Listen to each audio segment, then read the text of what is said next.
Author's note: the main characteristic of this volume consists in this, that all the stories composing it belong not only to the same period, but have been written one after another in the order in which they appear in the book. The period is that which follows on my connection with Blackwood's magazine. I had just finished writing The End of the Tether, and was casting about for some subject which could be developed in a shorter form than the tales in the volume of Youth, when the instance of a steamship full of returning coolies from Singapore to some port in northern China occurred to my recollection. Years before I had heard it being talked about in the East as a recent occurrence. It was for us merely one subject of conversation amongst many others of the kind. Men earning their bread in any very specialized occupation will talk shop, not only because it is the most vital interest of their lives, but also because they have not much knowledge of other subjects. They have never had the time to get acquainted with them. Life, for most of us, is not so much a hard as an exacting taskmaster. I never met anybody personally concerned in this affair, the interest of which for us was, of course, not the bad weather but the extraordinary complication brought into the ship's life at a moment of exceptional stress by the human element below her deck. Neither was the story itself ever enlarged upon in my hearing. In that company, each of us could imagine easily what the whole thing was like. The financial difficulty of it, presenting also a human problem, was solved by a mind much too simple to be perplexed by anything in the world except men's idle talk for which it was not adapted.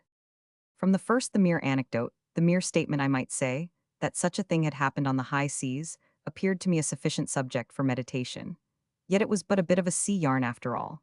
I felt that to bring out its deeper significance, which was quite apparent to me, something more was required, a leading motive that would harmonize all these violent noises, and a point of view that would put all that elemental fury into its proper place.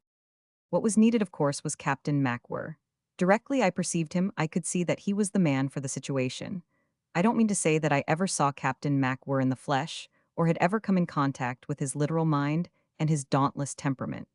MacWhirr is not an acquaintance of a few hours, or a few weeks, or a few months. He is the product of 20 years of life. My own life. Conscious invention had little to do with him. If it is true that Captain MacWhirr never walked and breathed on this earth, which I find for my part extremely difficult to believe, I can also assure my readers that he is perfectly authentic. I may venture to assert the same of every aspect of the story, while I confess that the particular typhoon of the tale was not a typhoon of my actual experience. At its first appearance, Typhoon, the story, was classed by some critics as a deliberately intended storm piece. Others picked out MacWhirr, in whom they perceived a definite symbolic intention. Neither was exclusively my intention. Both the Typhoon and Captain MacWhirr presented themselves to me as the necessities of the deep conviction with which I approached the subject of the story. It was their opportunity. It was also my opportunity, and it would be vain to discourse about what I made of it in a handful of pages, since the pages themselves are here, between the covers of this volume, to speak for themselves. This is a belated reflection. If it had occurred to me before, it would have perhaps done away with the existence of this author's note, for, indeed, the same remark applies to every story in this volume. None of them are stories of experience in the absolute sense of the word. Experience in them is but the canvas of the attempted picture. Each of them has its more than one intention.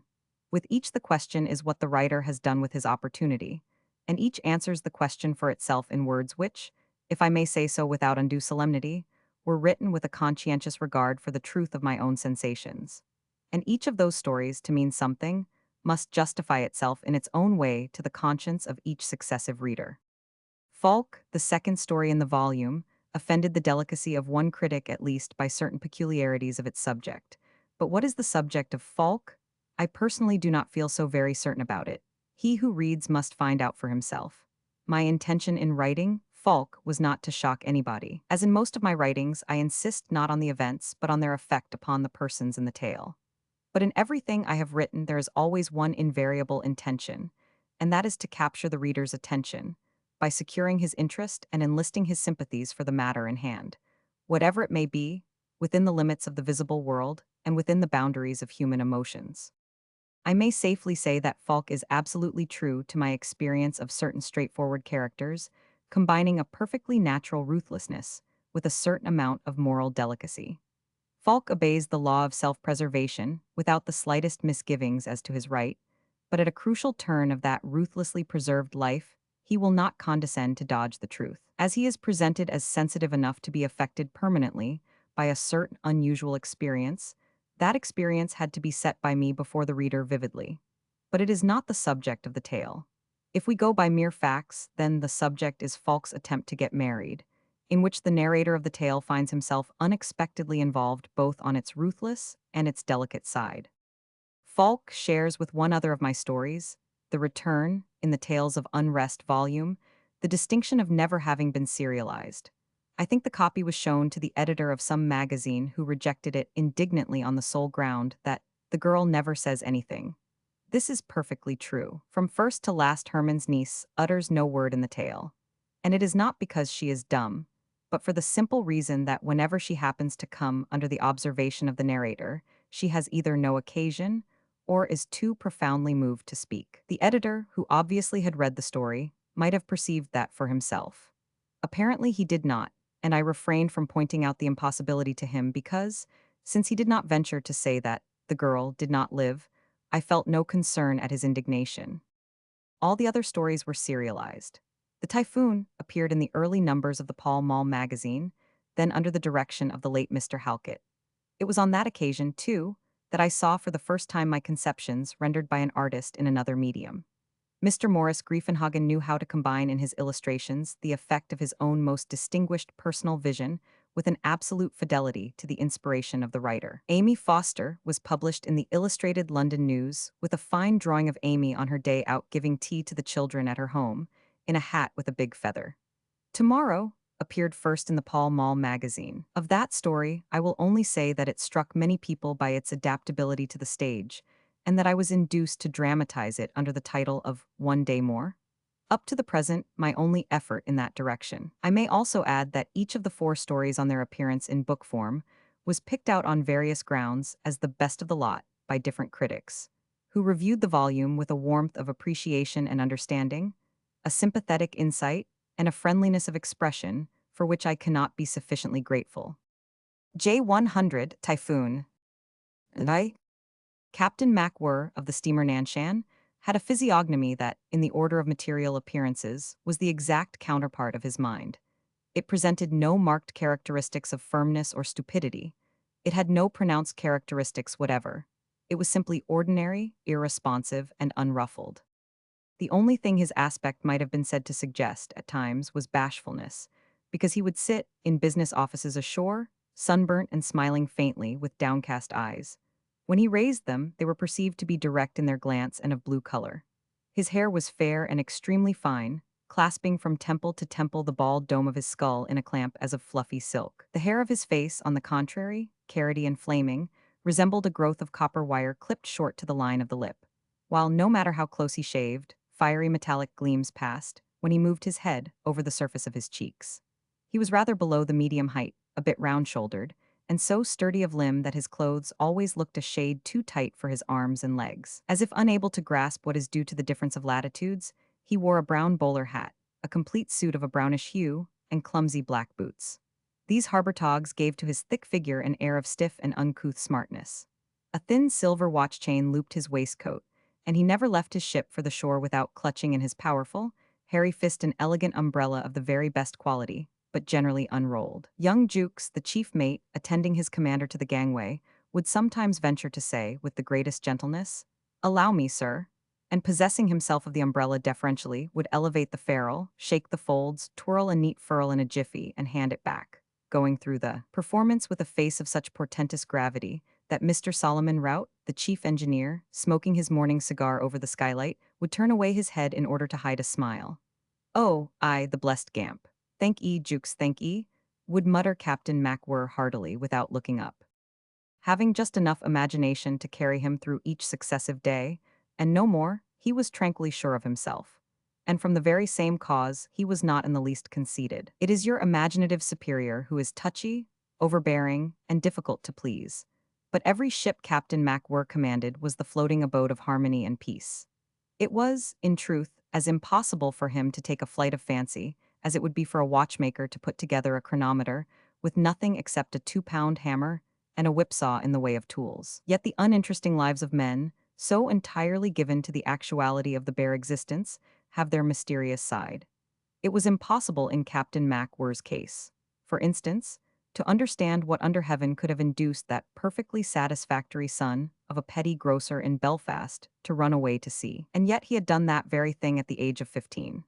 It was enough, when you thought it over, to give you the idea of an immense, potent, and invisible hand thrust into the ant heap of the earth, laying hold of shoulders, knocking heads together, and setting the unconscious faces of the multitude towards inconceivable goals and in undreamt of directions. His father never really forgave him for this undutiful stupidity. We could have got on without him, he used to say later on, but there's the business. And he an only son, too? His mother wept very much after his disappearance. As it had never occurred to him to leave word behind, he was mourned over for dead till after 8 months his first letter arrived from Talcahuano. It was short and contained the statement, "We had very fine weather on our passage out." But evidently, in the writer's mind, the only important intelligence was to the effect that his captain had, on the very day of writing, entered him regularly on the ship's articles as ordinary seaman. "Because I can do the work," he explained. The mother again wept copiously, while the remark, "Tom's an ass," expressed the emotions of the father. He was a corpulent man with a gift for sly chaffing, which to the end of his life he exercised in his intercourse with his son, a little pityingly as if upon a half-witted person. MacWhirr's visits to his home were necessarily rare, and in the course of years he dispatched other letters to his parents, informing them of his successive promotions and of his movements upon the vast earth.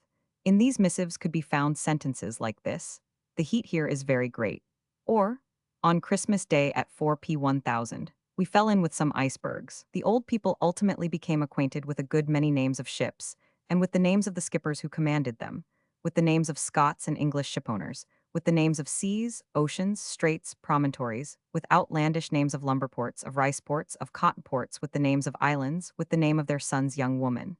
She was called Lucy. It did not suggest itself to him to mention whether he thought the name pretty. And then they died.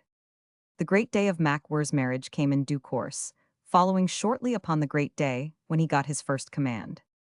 All these events had taken place many years before the morning, when, in the chart room of the steamer Nanshan, he stood confronted by the fall of a barometer he had no reason to distrust. The fall, taking into account the excellence of the instrument, the time of the year, and the ship's position on the terrestrial globe, was of a nature ominously prophetic, but the red face of the man betrayed no sort of inward disturbance. Omens were as nothing to him, and he was unable to discover the message of a prophecy till the fulfillment had brought it home to his very door. "That's a fall and no mistake," he thought. "There must be some uncommonly dirty weather knocking about." The Nanshan was on her way from the southward to the treaty port of Fuchao, with some cargo in her lower holds, and 200 Chinese coolies returning to their village homes in the province of Fokien, after a few years of work in various tropical colonies. The morning was fine, the oily sea heaved without a sparkle, and there was a queer white misty patch in the sky like a halo of the sun. The foredeck, packed with Chinamen, was full of somber clothing, yellow faces, and pigtails, sprinkled over with a good many naked shoulders, for there was no wind and the heat was close. The coolies lounged, talked, smoked, or stared over the rail. Some, drawing water over the side, sluiced each other. A few slept on hatches, while several small parties of 6 sat on their heels surrounding iron trays with plates of rice and tiny teacups, and every single celestial of them was carrying with him all he had in the world: a wooden chest with a ringing lock and brass on the corners, containing the savings of his labors, some clothes of ceremony, sticks of incense, a little opium maybe, bits of nameless rubbish of conventional value, and a small hoard of silver dollars, twalled for in coal lighters, won in gambling houses or in petty trading, grubbed out of earth, sweated out in mines, on railway lines, in deadly jungle under heavy burdens, amassed patiently, guarded with care, cherished fiercely. A cross swell had set in from the direction of Formosa Channel about 10 o'clock, without disturbing these passengers much, because the Nanshan, with her flat bottom, rolling chocks on bilges, and great breadth of beam, had the reputation of an exceptionally steady ship in a seaway. Mr. Jukes, in moments of expansion on shore, would proclaim loudly that the old girl was as good as she was pretty. It would never have occurred to Captain MacWhirr to express his favorable opinion so loud, or in terms so fanciful. She was a good ship, undoubtedly, and not old either. She had been built in Dumbarton less than 3 years before, to the order of a firm of merchants in Siam, Messrs. Sig and Son. When she lay afloat, finished in every detail and ready to take up the work of her life, the builders contemplated her with pride. Sig has asked us for a reliable skipper to take her out, remarked one of the partners, and the other, after reflecting for a while, said, I think MacWhirr is ashore just at present. Is he? Then wire him at once. He's the very man, declared the senior without a moment's hesitation. Next morning, MacWhirr stood before them unperturbed, having traveled from London by the midnight express after a sudden but undemonstrative parting with his wife. She was the daughter of a superior couple who had seen better days. We had better be going together over the ship, Captain, said the senior partner. And the three men started to view the perfections of the Nanshan from stem to stern, and from her kelson to the trucks of her two stumpy pole masts. Captain MacWhirr had begun by taking off his coat, which he hung on the end of a steam windlass embodying all the latest improvements. My uncle wrote of you favorably by yesterday's mail to our good friends, Messrs. Sig, you know, and doubtless they'll continue you out there in command, said the junior partner. You'll be able to boast of being in charge of the handiest boat of her size on the coast of China, Captain, he added. Have you? Thank ye, mumbled vaguely MacWhirr, to whom the view of a distant eventuality could appeal no more than the beauty of a wide landscape to a purblind tourist.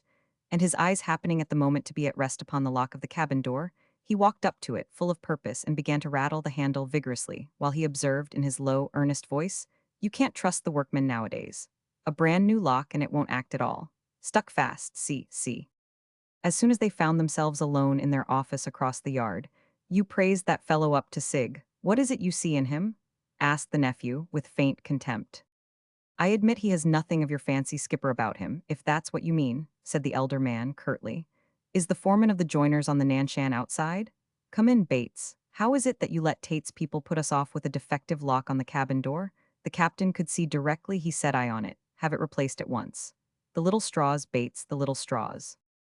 The lock was replaced accordingly, and a few days afterwards the Nanshan steamed out to the east, without MacWhirr having offered any further remark as to her fittings, or having been heard to utter a single word hinting at pride in his ship, gratitude for his appointment, or satisfaction at his prospects. With a temperament neither loquacious nor taciturn, he found very little occasion to talk. There were matters of duty, of course, directions, orders, and so on, but the past being to his mind done with, and the future not there yet, the more general actualities of the day required no comment, because facts can speak for themselves with overwhelming precision. Old Mr. Sig liked a man of few words, and one that, you could be sure, would not try to improve upon his instructions. MacWhirr, satisfying these requirements, was continued in command of the Nanshan, and applied himself to the careful navigation of his ship in the China seas. She had come out on a British register, but after some time Messrs.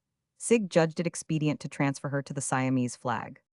At the news of the contemplated transfer, Jukes grew restless, as if under a sense of personal affront. He went about grumbling to himself and uttering short, scornful laughs. Fancy having a ridiculous Noah's Ark elephant in the ensign of one's ship, he said once at the engine room door. Dash me if I can stand it, I'll throw up the billet. Don't it make you sick, Mr. Rout? The chief engineer only cleared his throat with the air of a man who knows the value of a good billet. The first morning, the new flag floated over the stern of the Nanshan. Jukes stood looking at it bitterly from the bridge.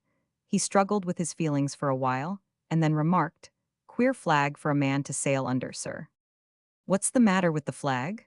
Inquired Captain MacWhirr. Seems all right to me, and he walked across to the end of the bridge to have a good look. Well, it looks queer to me, burst out Jukes, greatly exasperated, and flung off the bridge. Captain MacWhirr was amazed at these manners. After a while he stepped quietly into the chart room and opened his International Signal Code book at the plate where the flags of all the nations are correctly figured in gaudy rows. He ran his finger over them, and when he came to Siam, he contemplated with great attention the red field and the white elephant. Nothing could be more simple, but to make sure he brought the book out on the bridge for the purpose of comparing the colored drawing with the real thing at the flagstaff astern. When next Jukes, who was carrying on the duty that day with a sort of suppressed fierceness, happened on the bridge, his commander observed. There's nothing amiss with that flag. Isn't there? Mumbled Jukes, falling on his knees before a deck locker and jerking therefrom viciously a spare lead line. No, I looked up the book, length twice the breadth and the elephant exactly in the middle. I thought the people ashore would know how to make the local flag. Stands to reason. You were wrong, Jukes. Well, sir, began Jukes, getting up excitedly. All I can say, he fumbled for the end of the coil of line with trembling hands. That's all right. Captain MacWhirr soothed him, sitting heavily on a little canvas folding stool he greatly affected. All you have to do is to take care they don't hoist the elephant upside down before they get quite used to it. Jukes flung the new lead line over on the foredeck with a loud, "Here you are, bossin', don't forget to wet it thoroughly," and turned with immense resolution towards his commander. But Captain MacWhirr spread his elbows on the bridge rail comfortably. Because it would be, I suppose, understood as a signal of distress, he went on. "What do you think? That elephant there, I take it, stands for something in the nature of the Union Jack in the flag." "Does it?" yelled Jukes so that every head on the Nanshan's decks looked towards the bridge. Then he sighed and with sudden resignation, "It would certainly be a damn distressful sight," he said meekly. Later in the day, he accosted the chief engineer with a confidential, "Here, let me tell you the old man's latest." Mr. Solomon Rout, frequently alluded to as Long Sol, Old Sol, or Father Rout, from finding himself almost invariably the tallest man on board every ship he joined, had acquired the habit of a stooping, leisurely condescension. His hair was scant and sandy, his flat cheeks were pale, his bony wrists and long scholarly hands were pale, too, as though he had lived all his life in the shade. He smiled from on high at Jukes, and went on smoking and glancing about quietly, in the manner of a kind uncle lending an ear to the tale of an excited schoolboy. Then, greatly amused but impassive, he asked, "And did you throw up the billet?" "No," cried Jukes, raising a weary, discouraged voice above the harsh buzz of the Nanshan's friction winches. All of them were hard at work, snatching slings of cargo, high up, to the end of long derricks, only, as it seemed, to let them rip down recklessly by the run. The cargo chains groaned in the gins, clinked on coamings, rattled over the side, and the whole ship quivered with her long gray flanks smoking in wreaths of steam. "No," cried Jukes, "I didn't. What's the good? I might just as well fling my resignation at this bulkhead. I don't believe you can make a man like that understand anything. He simply knocks me over." At that moment Captain MacWhirr, back from the shore, crossed the deck, umbrella in hand, escorted by a mournful, self-possessed Chinaman, walking behind in paper-soled silk shoes, and who also carried an umbrella. The master of the Nanshan, speaking just audibly and gazing at his boots as his manner was, remarked that it would be necessary to call at Foochow this trip, and desired Mr. Rout to have steam up tomorrow afternoon at 1 o'clock sharp. He pushed back his hat to wipe his forehead, observing at the same time that he hated going ashore anyhow, while overtopping him Mr. Rout, without deigning a word, smoked austerely, nursing his right elbow in the palm of his left hand. Then Jukes was directed in the same subdued voice to keep the forward 'tween-deck clear of cargo. 200 coolies were going to be put down there. The Bun Hin Company were sending that lot home. 25 bags of rice would be coming off in a sampan directly, for stores. All 7 years men they were, said Captain MacWhirr, with a camphorwood chest to every man. The carpenter should be set to work nailing 3-inch battens along the deck below, fore and aft, to keep these boxes from shifting in a seaway. Jukes had better look to it at once. "D'ye hear, Jukes? This Chinaman here was coming with the ship as far as Foochow, a sort of interpreter he would be. Bun Hin's clerk he was and wanted to have a look at the space. Jukes had better take him forward. D'ye hear, Jukes?" Jukes took care to punctuate these instructions in proper places with the obligatory, "Yes, sir," ejaculated without enthusiasm. His brusque, "Come along, John, make look-see," set the Chinaman in motion at his heels. "Wantchee look-see, all same look-see can do," said Jukes, who having no talent for foreign languages mangled the very pidgin English cruelly. He pointed at the open hatch. "Catchy number 1 picey place to sleep in, eh?" He was gruff, as became his racial superiority, but not unfriendly. The Chinaman, gazing sad and speechless into the darkness of the hatchway, seemed to stand at the head of a yawning grave. "No catchy rain down there, savvy?" pointed out Jukes. "Supposedly same fine weather 1 picey coolieman come topside," he pursued, warming up imaginatively. "Make so fuo." He expanded his chest and blew out his cheeks. "Savvy, John, breathe fresh air. Good, eh? Wash him picey pants, chow chow topside, see John." With his mouth and hands, he made exuberant motions of eating rice and washing clothes. And the Chinaman, who concealed his distrust of this pantomime, under a collected demeanor, tinged by a gentle and refined melancholy, glanced out of his almond eyes from Jukes to the hatch and back again. "Velly good," he murmured, in a disconsolate undertone, and hastened smoothly along the decks, dodging obstacles in his course. He disappeared, ducking low under a sling of 10 dirty gunny bags full of some costly merchandise and exhaling a repulsive smell. Captain MacWhirr meantime had gone on the bridge, and into the chart room, where a letter, commenced 2 days before, awaited termination. These long letters began with the words, "My darling wife," and the steward, between the scrubbing of the floors and the dusting of chronometer boxes, snatched at every opportunity to read them. They interested him much more than they possibly could the woman for whose eye they were intended, and this for the reason that they related in minute detail each successive trip of the Nanshan. Her master, faithful to facts, which alone his consciousness reflected, would set them down with painstaking care upon many pages. The house in a northern suburb to which these pages were addressed had a bit of garden before the bow windows, a deep porch of good appearance, colored glass with imitation, lead frame in the front door. He paid £45 a year for it, and did not think the rent too high because Mrs. MacWhirr, a pretentious person with a scraggy neck and a disdainful manner, was admittedly ladylike, and in the neighborhood considered as quite superior. The only secret of her life was her abject terror of the time when her husband would come home to stay for good. Under the same roof there dwelt also a daughter called Lydia and a son, Tom. These two were but slightly acquainted with their father. Mainly, they knew him as a rare but privileged visitor, who of an evening smoked his pipe in the dining room and slept in the house. The lanky girl, upon the whole, was rather ashamed of him. The boy was frankly and utterly indifferent in a straightforward, delightful, unaffected way manly boys have. And Captain MacWhirr wrote home from the coast of China 12 times every year, desiring quaintly to be remembered to the children, and subscribing himself your loving husband, as calmly as if the words so long used by so many men were, apart from their shape, worn-out things, and of a faded meaning. The China seas north and south are narrow seas. They are seas full of everyday, eloquent facts, such as islands, sandbanks, reefs, swift and changeable currents, tangled facts that nevertheless speak to a seaman in clear and definite language. Their speech appealed to Captain MacWhirr's sense of realities so forcibly that he had given up his stateroom below and practically lived all his days on the bridge of his ship, often having his meals sent up and sleeping at night in the chart room. And he indited there his home letters. Each of them, without exception, contained the phrase, "The weather has been very fine this trip," or some other form of a statement to that effect. And this statement, too, in its wonderful persistence, was of the same perfect accuracy as all the others they contained. Mr. Rout likewise wrote letters. Only no one on board knew how chatty he could be pen in hand, because the chief engineer had enough imagination to keep his desk locked.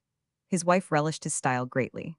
They were a childless couple, and Mrs. Rout, a big, high-bosomed, jolly woman of 40, shared with Mr. Rout's toothless and venerable mother a little cottage near Teddington. She would run over her correspondence, at breakfast, with lively eyes, and scream out interesting passages in a joyous voice at the deaf old lady, prefacing each extract by the warning shout.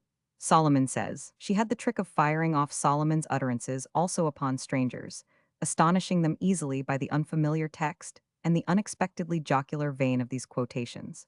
On the day the new curate called for the first time at the cottage, she found occasion to remark, as Solomon says, "The engineers that go down to the sea in ships behold the wonders of sailor nature," when a change in the visitor's countenance made her stop and stare. "Solomon, oh, Mrs. Rout," stuttered the young man, very red in the face, "I must say, I don't." "He's my husband," she announced in a great shout, throwing herself back in the chair. Perceiving the joke, she laughed immoderately with a handkerchief to her eyes, while he sat wearing a forced smile, and, from his inexperience of jolly women, fully persuaded that she must be deplorably insane. They were excellent friends afterwards. For, absolving her from irreverent intention, he came to think she was a very worthy person indeed, and he learned in time to receive without flinching other scraps of Solomon's wisdom. For my part, Solomon was reported by his wife to have said once, "Give me the dullest ass for a skipper before a rogue. There is a way to take a fool, but a rogue is smart and slippery." This was an airy generalization drawn from the particular case of Captain MacWhirr's honesty, which, in itself, had the heavy obviousness of a lump of clay. On the other hand, Mr. Jukes, unable to generalize, unmarried and unengaged, was in the habit of opening his heart after another fashion to an old chum and former shipmate, actually serving as second officer on board an Atlantic liner. First of all, he would insist upon the advantages of the Eastern trade, hinting at its superiority to the Western Ocean Service. He extolled the sky, the seas, the ships, and the easy life of the Far East. The Nanshan, he affirmed, was second to none as a sea-boat. "We have no brass-bound uniforms, but then we are like brothers here," he wrote. "We all mess together and live like fighting cocks. All the chaps of the Black Squad are as decent as they make that kind, and old Saul, the chief, is a dry stick. We are good friends. As to our old man, you could not find a quieter skipper. Sometimes you would think he hadn't sense enough to see anything wrong, and yet it isn't that. Can't be. He has been in command for a good few years now. He doesn't do anything actually foolish and gets his ship along all right without worrying anybody. I believe he hasn't brains enough to enjoy kicking up a row. I don't take advantage of him. I would scorn it. Outside the routine of duty, he doesn't seem to understand more than half of what you tell him. We get a laugh out of this at times, but it is dull too to be with a man like this in the long run. Old Saul says he hasn't much conversation. Conversation? Oh Lord, he never talks. The other day I had been yarning under the bridge with one of the engineers, and he must have heard us. When I came up to take my watch, he steps out of the chart room and has a good look all round, peeps over at the sidelights, glances at the compass, squints upward at the stars. That's his regular performance. By and by he says, "Was that you talking just now in the port alleyway?" "Yes, sir." "With the third engineer?" "Yes, sir." He walks off to starboard and sits under the dodger on a little camp stool of his, and for half an hour perhaps he makes no sound, except that I heard him sneeze once. Then after a while I hear him getting up over there, and he strolls across to port, where I was. "I can't understand what you can find to talk about," says he. "2 solid hours. I am not blaming you. I see people ashore at it all day long, and then in the evening they sit down and keep at it over the drinks. Must be saying the same things over and over again. I can't understand. Did you ever hear anything like that?" And he was so patient about it. It made me quite sorry for him, but he is exasperating, too, sometimes. Of course one would not do anything to vex him even if it were worthwhile, but it isn't. He's so jolly innocent that if you were to put your thumb to your nose and wave your fingers at him, he would only wonder gravely to himself what got into you. He told me once quite simply that he found it very difficult to make out what made people always act so queerly. He's too dense to trouble about, and that's the truth. Thus wrote Mr. Jukes to his chum in the Western Ocean trade, out of the fullness of his heart and the liveliness of his fancy. He had expressed his honest opinion. It was not worthwhile trying to impress a man of that sort. If the world had been full of such men, life would have probably appeared to Jukes an unentertaining and unprofitable business. He was not alone in his opinion. The sea itself, as if sharing Mr. Jukes' good-natured forbearance, had never put itself out to startle the silent man, who seldom looked up, and wandered innocently over the waters with the only visible purpose of getting food, raiment, and house-room for 3 people ashore. Dirty whether he had known, of course. He had been made wet, uncomfortable, tired in the usual way, felt at the time and presently forgot. So that upon the whole he had been justified in reporting fine weather at home. But he had never been given a glimpse of immeasurable strength and of immoderate wrath. The wrath that passes exhausted but never appeased, the wrath and fury of the passionate sea. He knew it existed, as we know that crime and abominations exist. He had heard of it as a peaceable citizen in a town hears of battles, famines, and floods, and yet knows nothing of what these things mean. Though, indeed, he may have been mixed up in a street row, have gone without his dinner once, or been soaked to the skin in a shower. Captain MacWhirr had sailed over the surface of the oceans, as some men go skimming over the years of existence to sink gently into a placid grave, ignorant of life to the last, without ever having been made to see all it may contain of perfidy, of violence, and of terror. There are on sea and land such men thus fortunate, or thus disdained by destiny or by the sea. Roman 2. Observing the steady fall of the barometer, Captain MacWhirr thought, "There's some dirty weather knocking about." This is precisely what he thought. He had had an experience of moderately dirty weather, the term dirty as applied to the weather implying only moderate discomfort to the seaman. Had he been informed by an indisputable authority that the end of the world was to be finally accomplished by a catastrophic disturbance of the atmosphere, he would have assimilated the information under the simple idea of dirty weather, and no other, because he had no experience of cataclysms, and belief does not necessarily imply comprehension. The wisdom of his country had pronounced by means of an act of parliament that before he could be considered as fit to take charge of a ship, he should be able to answer certain simple questions on the subject of circular storms such as hurricanes, cyclones, typhoons. And apparently he had answered them, since he was now in command of the Nanshan in the China seas during the season of typhoons, but if he had answered, he remembered nothing of it. He was, however, conscious of being made uncomfortable by the clammy heat. He came out on the bridge and found no relief to this oppression. The air seemed thick. He gasped like a fish and began to believe himself greatly out of sorts. The Nanshan was plowing a vanishing furrow upon the circle of the sea that had the surface and the shimmer of an undulating piece of gray silk. The sun, pale and without rays, poured down leaden heat in a strangely indecisive light, and the Chinamen were lying prostrate about the decks. Their bloodless, pinched, yellow faces were like the faces of bilious invalids. Captain MacWhirr noticed two of them especially, stretched out on their backs below the bridge. As soon as they had closed their eyes, they seemed dead. Three others, however, were quarreling barbarously away forward, and one big fellow, half naked, with Herculean shoulders, was hanging limply over a winch. Another, sitting on the deck, his knees up and his head drooping sideways in a girlish attitude, was plaiting his pigtail, with infinite languor depicted in his whole person and in the very movement of his fingers. The smoke struggled with difficulty out of the funnel, and instead of streaming away, spread itself out like an infernal sort of cloud, smelling of sulfur and raining soot all over the decks. "What the devil are you doing there, Mr. Jukes?" asked Captain MacWhirr. This unusual form of address, though mumbled rather than spoken, caused the body of Mr. Jukes to start as though it had been prodded under the fifth rib. He had had a low bench brought on the bridge, and sitting on it, with a length of rope curled about his feet and a piece of canvas stretched over his knees, was pushing a sail needle vigorously. He looked up, and his surprise gave to his eyes an expression of innocence and candor. "I am only roping some of that new set of bags we made last trip for whipping up coals," he remonstrated, gently. "We shall want them for the next coaling, sir." "What became of the others?" "Why, worn out, of course, sir." Captain MacWhirr, after glaring down irresolutely at his chief mate, disclosed the gloomy and cynical conviction that more than half of them had been lost overboard, if only the truth was known, and retired to the other end of the bridge. Jukes, exasperated by this unprovoked attack, broke the needle at the second stitch, and dropping his work got up and cursed the heat in a violent undertone. The propeller thumped, the three Chinamen forward had given up squabbling very suddenly, and the one who had been plaiting his tail clasped his legs and stared dejectedly over his knees. The lurid sunshine cast faint and sickly shadows. The swell ran higher and swifter every moment, and the ship lurched heavily in the smooth, deep hollows of the sea. "I wonder where that beastly swell comes from," said Jukes aloud, recovering himself after a stagger. "Northeast," grunted the literal MacWhirr from his side of the bridge. "There's some dirty weather knocking about. Go and look at the glass." When Jukes came out of the chart room, the cast of his countenance had changed to thoughtfulness and concern. He caught hold of the bridge rail and stared ahead. The temperature in the engine room had gone up to 117 degrees. Irritated voices were ascending through the skylight and through the fiddle of the stokehold in a harsh and resonant uproar, mingled with angry clangs and scrapes of metal, as if men with limbs of iron and throats of bronze had been quarreling down there. The second engineer was falling foul of the stokers for letting the steam go down.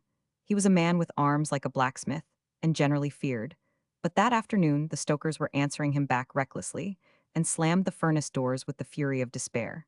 Then the noise ceased suddenly, and the second engineer appeared, emerging out of the stokehold streaked with grime and soaking wet like a chimney sweep coming out of a well. As soon as his head was clear of the fiddle, he began to scold Jukes for not trimming properly the stokehold ventilators, and in answer Jukes made with his hands deprecatory soothing signs meaning, "No wind, can't be helped, you can see for yourself."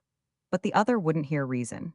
His teeth flashed angrily in his dirty face. He didn't mind, he said, the trouble of punching their blanked heads down there, blank his soul. But did the condemned sailors think you could keep steam up in the godforsaken boilers simply by knocking the blank stokers about? No, by George. You had to get some draft, too. May he be everlastingly blanked for a swab-headed deckhand if you didn't. And the chief, too, rampaging before the steam gauge and carrying on like a lunatic up and down the engine room ever since noon. What did Jukes think he was stuck up there for, if he couldn't get one of his decayed, good-for-nothing deck cripples to turn the ventilators to the wind? The relations of the engine room and the deck of the Nanshan were, as is known, of a brotherly nature. Therefore Jukes leaned over and begged the other in a restrained tone not to make a disgusting ass of himself. The skipper was on the other side of the bridge, but the second declared mutinously that he didn't care a rap who was on the other side of the bridge. And Jukes, passing in a flash from lofty disapproval into a state of exaltation, invited him in unflattering terms to come up and twist the beastly things to please himself, and catch such wind as a donkey of his sort could find. The second rushed up to the fray. He flung himself at the port ventilator as though he meant to tear it out bodily and toss it overboard. All he did was to move the cowl round a few inches, with an enormous expenditure of force, and seemed spent in the effort. He leaned against the back of the wheelhouse, and Jukes walked up to him. Oh, heavens! Ejaculated the engineer in a feeble voice. He lifted his eyes to the sky, and then let his glassy stare descend to meet the horizon that, tilting up to an angle of 40 degrees, seemed to hang on a slant for a while and settled down slowly. Heavens, phew, what's up anyhow? Jukes, straddling his long legs like a pair of compasses, put on an air of superiority. We're going to catch it this time, he said. The barometer is tumbling down like anything, Harry, and you trying to kick up that silly row. The word barometer seemed to revive the second engineer's mad animosity.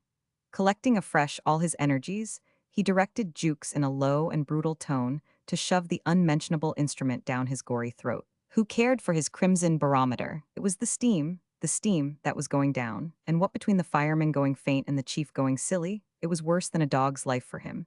He didn't care a tinker's curse how soon the whole show was blown out of the water.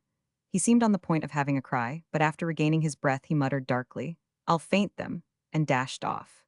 He stopped upon the fiddle long enough to shake his fist at the unnatural daylight and dropped into the dark hole with a whoop. When Jukes turned, his eyes fell upon the rounded back and the big red ears of Captain MacWhirr, who had come across. He did not look at his chief officer, but said at once, "That's a very violent man, that second engineer." "Jolly good second, anyhow," grunted Jukes. "They can't keep up steam," he added rapidly and made a grab at the rail against the coming lurch. Captain MacWhirr, unprepared, took a run and brought himself up with a jerk by an awning stanchion. "A profane man," he said obstinately. "If this goes on, I'll have to get rid of him the first chance." "It's the heat," said Jukes. "The weather's awful, it would make a saint swear. Even up here I feel exactly as if I had my head tied up in a woolen blanket." Captain MacWhirr looked up. "Do you mean to say, Mr. Jukes, you ever had your head tied up in a blanket? What was that for?" "It's a manner of speaking, sir," said Jukes stolidly. "Some of you fellows do go on. What's that about saints swearing? I wish you wouldn't talk so wild. What sort of saint would that be that would swear? No more saint than yourself, I expect. And what's a blanket got to do with it, or the weather either? The heat does not make me swear, does it? It's filthy bad temper, that's what it is. And what's the good of your talking like this?" Thus Captain MacWhirr expostulated against the use of images in speech, and at the end electrified Jukes by a contemptuous snort, followed by words of passion and resentment. "Damn, I'll fire him out of the ship if he don't look out." And Jukes, incorrigible, thought, "Goodness me, somebody's put a new inside to my old man. Here's temper, if you like, of course it's the weather, what else? It would make an angel quarrelsome, let alone a saint." All the Chinamen on deck appeared at their last gasp. At its setting, the sun had a diminished diameter and an expiring brown, rayless glow, as if millions of centuries elapsing since the morning had brought it near its end. A dense bank of cloud became visible to the northward. It had a sinister dark olive tint and lay low and motionless upon the sea, resembling a solid obstacle in the path of the ship. She went floundering towards it like an exhausted creature driven to its death. The coppery twilight retired slowly, and the darkness brought out overhead a swarm of unsteady, big stars that, as if blown upon, flickered exceedingly and seemed to hang very near the earth. At 8 o'clock Jukes went into the chart room to write up the ship's log. He copies neatly out of the rough book the number of miles, the course of the ship, and in the column for wind, scrawled the word calm from top to bottom of the 8 hours since noon. He was exasperated by the continuous, monotonous rolling of the ship. The heavy inkstand would slide away in a manner that suggested perverse intelligence in dodging the pen. Having written in the large space under the head of remarks, "Heat very oppressive," he stuck the end of the penholder in his teeth, pipe fashion, and mopped his face carefully. Ship rolling heavily in a high cross swell, he began again and commented to himself, "Heavily is no word for it." Then he wrote, "Sunset threatening, with a low bank of clouds to N and E sky clear overhead." Sprawling over the table with a rested pen, he glanced out of the door. And in that frame of his vision, he saw all the stars flying upwards between the teakwood jams on a black sky. The whole lot took flight together and disappeared, leaving only a blackness flecked with white flashes, for the sea was as black as the sky and speckled with foam afar. The stars that had flown to the roll came back on the return swing of the ship, rushing downwards in their glittering multitude, not of fiery points, but enlarged to tiny disks brilliant with a clear wet sheen.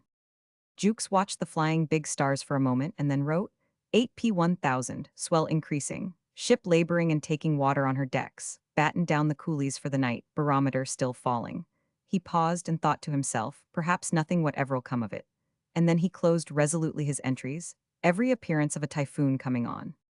On going out, he had to stand aside, and Captain MacWhirr strode over the doorstep without saying a word or making a sign. "Shut the door, Mr. Jukes, will you?" he cried from within. Jukes turned back to do so, muttering ironically, "Afraid to catch cold, I suppose."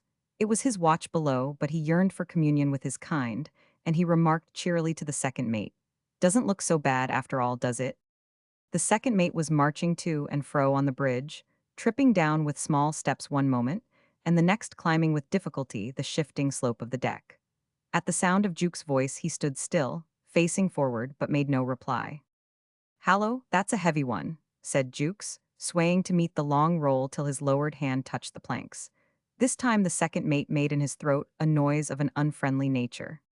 He was an oldish, shabby little fellow, with bad teeth and no hair on his face. He had been shipped in a hurry in Shanghai. That trip, when the second officer brought from home, had delayed the ship 3 hours in port by contriving, in some manner Captain MacWhirr could never understand, to fall overboard into an empty coal lighter lying alongside, and had to be sent ashore to the hospital with concussion of the brain and a broken limb or two. Jukes was not discouraged by the unsympathetic sound. "The Chinamen must be having a lovely time of it down there," he said. "It's lucky for them the old girl has the easiest roll of any ship I've ever been in. There now, this one wasn't so bad." "You wait," snarled the second mate. With his sharp nose, red at the tip, and his thin, pinched lips, he always looked as though he were raging inwardly. And he was concise in his speech to the point of rudeness. All his time off duty, he spent in his cabin with the door shut, keeping so still in there that he was supposed to fall asleep as soon as he had disappeared. But the man who came in to wake him for his watch on deck would invariably find him with his eyes wide open, flat on his back in the bunk, and glaring irritably from a soiled pillow. He never wrote any letters, did not seem to hope for news from anywhere, and though he had been heard once to mention West Hartlepool, it was with extreme bitterness, and only in connection with the extortionate charges of a boarding house. He was one of those men who are picked up at need in the ports of the world. They are competent enough, appear hopelessly hard up, show no evidence of any sort of vice, and carry about them all the signs of manifest failure. They come aboard on an emergency, care for no ship afloat, live in their own atmosphere of casual connection amongst their shipmates who know nothing of them, and make up their minds to leave at inconvenient times. They clear out with no words of leave-taking in some god-forsaken port other men would fear to be stranded in, and go ashore in company of a shabby sea chest, corded like a treasure box, and with an air of shaking the ship's dust off their feet. "You wait," he repeated, balanced in great swings with his back to Jukes, motionless and implacable. "Do you mean to say we are going to catch it hot?"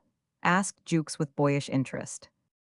I say nothing. You don't catch me," snapped the little second mate with a mixture of pride, scorn, and cunning, as if Jukes' question had been a trap cleverly detected. "Oh no, none of you here shall make a fool of me if I know it," he mumbled to himself. Jukes reflected rapidly that this second mate was a mean little beast, and in his heart he wished poor Jack Allen had never smashed himself up in the coal lighter. The far-off blackness ahead of the ship was like another night seen through the starry night of the earth, the starless night of the immensities beyond the created universe, revealed in its appalling stillness through a low fissure in the glittering sphere of which the earth is the kernel. "Whatever there might be about," said Jukes, "we are steaming straight into it." "You've said it," caught up the second mate, always with his back to Jukes. "You've said it, mind not one." "Oh, go to Jericho," said Jukes frankly, and the other emitted a triumphant little chuckle. "You've said it," he repeated. "And what of that?" "I've known some real good men get into trouble with their skippers for saying a damn sight less," answered the second mate feverishly. "Oh, no, you don't catch me." "You seem deucedly anxious not to give yourself away," said Jukes, completely soured by such absurdity. "I wouldn't be afraid to say what I think." To me, that's no great trick. I am nobody and well I know it." The ship, after a pause of comparative steadiness, started upon a series of rolls, one worse than the other, and for a time Jukes, preserving his equilibrium, was too busy to open his mouth. As soon as the violent swinging had quieted down somewhat, he said, "This is a bit too much of a good thing. Whether anything is coming or not, I think she ought to be put head on to that swell. The old man has just gone in to lie down. Hang me if I don't speak to him." But when he opened the door of the chart room, he saw his captain reading a book. Captain MacWhirr was not lying down. He was standing up with one hand grasping the edge of the bookshelf and the other holding open before his face a thick volume. The lamp wriggled in the gimbals, the loosened books toppled from side to side on the shelf, the long barometer swung in jerky circles, the table altered its slant every moment. In the midst of all this stir and movement, Captain MacWhirr, holding on, showed his eyes above the upper edge and asked, "What's the matter?" "Swell getting worse, sir." "Notice that in here," muttered Captain MacWhirr. "Anything wrong?" Jukes, inwardly disconcerted by the seriousness of the eyes looking at him over the top of the book, produced an embarrassed grin. "Rolling like old boots," he said sheepishly. "Aye, very heavy, very heavy. What do you want?" At this Jukes lost his footing and began to flounder. "I was thinking of our passengers," he said, in the manner of a man clutching at a straw. "Passengers?" wondered the captain gravely. "What passengers?" "Why, the Chinamen, sir," explained Jukes, very sick of this conversation. "The Chinamen? Why don't you speak plainly?" "Couldn't tell what you meant. Never heard a lot of coolies spoken of as passengers before." "Passengers, indeed. What's come to you?" Captain MacWhirr, closing the book on his forefinger, lowered his arm and looked completely mystified. "Why are you thinking of the Chinamen, Mr. Jukes?" he inquired. Jukes took a plunge like a man driven to it. "She's rolling her decks full of water, sir. Thought you might put her head on perhaps for a while. Till this goes down a bit, very soon, I dare say. Head to the eastward. I never knew a ship roll like this." He held on in the doorway, and Captain MacWhirr, feeling his grip on the shelf inadequate, made up his mind to let go in a hurry, and fell heavily on the couch. "Head to the eastward," he said, struggling to sit up. "That's more than 4 points off her course." "Yes, sir, 50 degrees, would just bring her head far enough round to meet this." Captain MacWhirr was now sitting up. He had not dropped the book, and he had not lost his place. "To the eastward," he repeated with dawning astonishment. Where do you think we are bound to? You want me to haul a full-powered steamship 4 points off her course to make the Chinamen comfortable.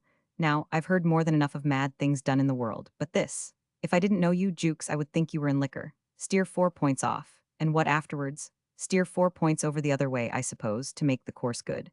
What put it into your head that I would start to tack a steamer as if she were a sailing ship?" "Jolly good thing she isn't," threw in Jukes with bitter readiness. "She would have rolled every blessed stick out of her this afternoon." "Aye, and you just would have had to stand and see them go," said Captain MacWhirr, showing a certain animation. "It's a dead calm, isn't it?" "It is, sir, but there's something out of the common coming, for sure."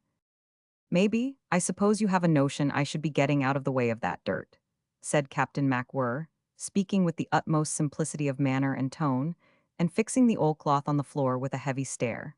Thus he noticed neither Jukes' discomfiture nor the mixture of vexation and astonished respect on his face. "Now here's this book," he continued with deliberation, slapping his thigh with the closed volume. "I've been reading the chapter on the storms there." This was true. He had been reading the chapter on the storms. When he had entered the chart room, it was with no intention of taking the book down. Some influence in the air, the same influence, probably, that caused the steward to bring without orders the captain's sea boots and oilskin coat up to the chart room, had as it were guided his hand to the shelf. And without taking the time to sit down, he had waded with a conscious effort into the terminology of the subject. He lost himself amongst advancing semicircles, left and right-hand quadrants, the curves of the tracks, the probable bearing of the center, the shifts of wind and the readings of barometer. He tried to bring all these things into a definite relation to himself, and ended by becoming contemptuously angry with such a lot of words, and with so much advice, all head work and supposition, without a glimmer of certitude. "It's the damnedest thing, Jukes," he said. "If a fellow was to believe all that's in there, he would be running most of his time all over the sea trying to get behind the weather." Again he slapped his leg with the book, and Jukes opened his mouth but said nothing. "Running to get behind the weather. Do you understand that, Mr. Jukes? It's the maddest thing," ejaculated Captain MacWhirr, with pauses, gazing at the floor profoundly. "You would think an old woman had been writing this. It passes me. If that thing means anything useful, then it means that I should at once alter the course away to the devil somewhere, and come booming down on Foochow from the northward at the tail of this dirty weather that's supposed to be knocking about in our way. From the north.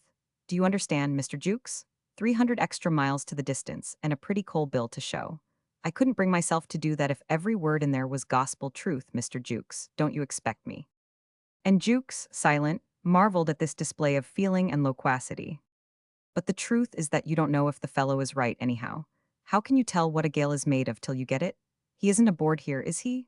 Very well. Here he says that the center of them things bears 8 points off the wind, but we haven't got any wind for all the barometer falling. Where's his center now? We will get the wind presently, mumbled Jukes. Let it come then, said Captain MacWhirr, with dignified indignation. It's only to let you see, Mr. Jukes, that you don't find everything in books. All these rules for dodging breezes and circumventing the winds of heaven, Mr. Jukes, seem to me the maddest thing, when you come to look at it sensibly. He raised his eyes, saw Jukes gazing at him dubiously, and tried to illustrate his meaning. About as queer as your extraordinary notion of dodging the ship head to sea, for I don't know how long to make the Chinamen comfortable, whereas all we've got to do is to take them to Foochow, being timed to get there before noon on Friday. If the weather delays me, very well. There's your logbook to talk straight about the weather. But suppose I went swinging off my course and came in 2 days late and they asked me, "Where have you been all that time, Captain?" What could I say to that? Went around to dodge the bad weather, I would say. It must have been damn bad, they would say. Don't know, I would have to say, I've dodged clear of it. See that, Jukes? I have been thinking it all out this afternoon. He looked up again in his unseeing, unimaginative way. No one had ever heard him say so much at one time. Jukes, with his arms open in the doorway, was like a man invited to behold a miracle. Unbounded wonder was the intellectual meaning of his eye, while incredulity was seated in his whole countenance. A gale is a gale, Mr. Jukes, resumed the captain, and a full-powered steamship has got to face it. There's just so much dirty weather knocking about the world, and the proper thing is to go through it with none of what old Captain Wilson of the Melita calls storm strategy. The other day ashore, I heard him hold forth about it to a lot of shipmasters who came in and sat at a table next to mine.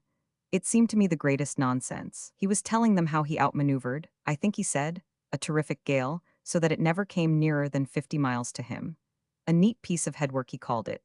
How he knew there was a terrific gale 50 miles off beats me altogether. It was like listening to a crazy man. I would have thought Captain Wilson was old enough to know better. Captain MacWhirr ceased for a moment, then said, "It's your watch below, Mr. Jukes." Jukes came to himself with a start. "Yes, sir." "Leave orders to call me at the slightest change," said the captain. He reached up to put the book away and tucked his legs upon the couch. "Shut the door so that it don't fly open, will you? I can't stand a door banging. They've put a lot of rubbishy locks into this ship, I must say." Captain MacWhirr closed his eyes. He did so to rest himself. He was tired, and he experienced that state of mental vacuity which comes at the end of an exhaustive discussion that has liberated some belief matured in the course of meditative years. He had indeed been making his confession of faith, had he only known it, and its effect was to make Jukes, on the other side of the door, stand scratching his head for a good while. Captain MacWhirr opened his eyes. He thought he must have been asleep. What was that loud noise? Wind? Why had he not been called? The lamp wriggled in its gimbals, the barometer swung in circles, the table altered its slant every moment. A pair of limp sea boots with collapsed tops went sliding past the couch. He put out his hand instantly and captured one. Jukes' face appeared in a crack of the door, only his face, very red, with staring eyes. The flame of the lamp leaped, a piece of paper flew up, a rush of air enveloped Captain MacWhirr. Beginning to draw on the boot, he directed an expectant gaze at Jukes' swollen, excited features. "Came on like this," shouted Jukes, "5 minutes ago, all of a sudden." The head disappeared with a bang, and a heavy splash and patter of drops swept past the closed door, as if a pailful of melted lead had been flung against the house. A whistling could be heard now upon the deep vibrating noise outside. The stuffy chart-room seemed as full of drafts as a shed. Captain MacWhirr collared the other sea boot on its violent passage along the floor. He was not flustered, but he could not find at once the opening for inserting his foot. The shoes he had flung off were scurrying from end to end of the cabin, gamboling playfully over each other like puppies. As soon as he stood up, he kicked at them viciously, but without effect. He threw himself into the attitude of a lunging fencer, to reach after his oilskin coat, and afterwards he staggered all over the confined space while he jerked himself into it. Very grave, straddling his legs far apart, and stretching his neck, he started to tie deliberately the strings of his sou'wester under his chin, with thick fingers that trembled slightly. He went through all the movements of a woman putting on her bonnet before a glass, with a strained, listening attention, as though he had expected every moment to hear the shout of his name in the confused clamor that had suddenly beset his ship. Its increase filled his ears while he was getting ready to go out and confront whatever it might mean. It was tumultuous and very loud, made up of the rush of the wind, the crashes of the sea, with that prolonged deep vibration of the air, like the roll of an immense and remote drum beating the charge of the gale. He stood for a moment in the light of the lamp, thick, clumsy, shapeless in his panoply of combat, vigilant and red-faced. "There's a lot of weight in this," he muttered. As soon as he attempted to open the door, the wind caught it. Clinging to the handle, he was dragged out over the doorstep, and at once found himself engaged with the wind in a sort of personal scuffle whose object was the shutting of that door. At the last moment, a tongue of air scurried in and licked out the flame of the lamp. Ahead of the ship, he perceived a great darkness lying upon a multitude of white flashes. On the starboard beam, a few amazing stars drooped, dim and fitful, above an immense waste of broken seas, as if seen through a mad drift of smoke. On the bridge, a knot of men, indistinct and toiling, were making great efforts in the light of the wheelhouse windows that shone mistily on their heads and backs. Suddenly darkness closed upon one pane, then on another. The voices of the lost group reached him after the manner of men's voices in a gale, in shreds and fragments of forlorn shouting snatched past the ear. All at once Jukes appeared at his side, yelling, with his head down. "Watch put in wheelhouse shutters, glass afraid blow in." Jukes heard his commander upbraiding. "This come anything warning call me." He tried to explain, with the uproar pressing on his lips. Light air remained bridge, sudden northeast could turn thought you sure here. They had gained the shelter of the weathercloth, and could converse with raised voices, as people quarrel. I got the hands along to cover up all the ventilators. Good job I had remained on deck. I didn't think you would be asleep, and so— What did you say, sir? What? Nothing, cried Captain MacWhirr. I said all right. By all the powers, we've got it this time, observed Jukes in a howl. You haven't altered her course? Inquired Captain MacWhirr, straining his voice. No, sir, certainly not. Wind came out right ahead, and here comes the head sea. A plunge of the ship ended in a shock, as if she had landed her forefoot upon something solid. After a moment of stillness, a lofty flight of sprays drove hard with the wind upon their faces. Keep her at it as long as we can, shouted Captain MacWhirr. Before Jukes had squeezed the salt water out of his eyes, all the stars had disappeared. Romans 3. Jukes was as ready a man as any half-dozen young mates that may be caught by casting a net upon the waters. And though he had been somewhat taken aback by the startling viciousness of the first squall, he had pulled himself together on the instant, had called out the hands, and had rushed them along to secure such openings about the deck as had not been already battened down earlier in the evening. Shouting in his fresh, stentorian voice, "Jump, boys, and bear a hand," he led in the work, telling himself the while that he had just expected this. But at the same time he was growing aware that this was rather more than he had expected. From the first stir of the air felt on his cheek, the gale seemed to take upon itself the accumulated impetus of an avalanche. Heavy sprays enveloped the Nanshan from stem to stern, and instantly in the midst of her regular rolling, she began to jerk and plunge as though she had gone mad with fright. Jukes thought, this is no joke. While he was exchanging explanatory yells with his captain, a sudden lowering of the darkness came upon the night, falling before their vision like something palpable. It was as if the masked lights of the world had been turned down. Jukes was uncritically glad to have his captain at hand. It relieved him as though that man had, by simply coming on deck, taken most of the gale's weight upon his shoulders. Such is the prestige, the privilege, and the burden of command. Captain MacWhirr could expect no relief of that sort from anyone on earth. Such is the loneliness of command. He was trying to see, with that watchful manner of a seaman who stares into the wind's eye as if into the eye of an adversary, to penetrate the hidden intention and guess the aim and force of the thrust. The strong wind swept at him out of a vast obscurity.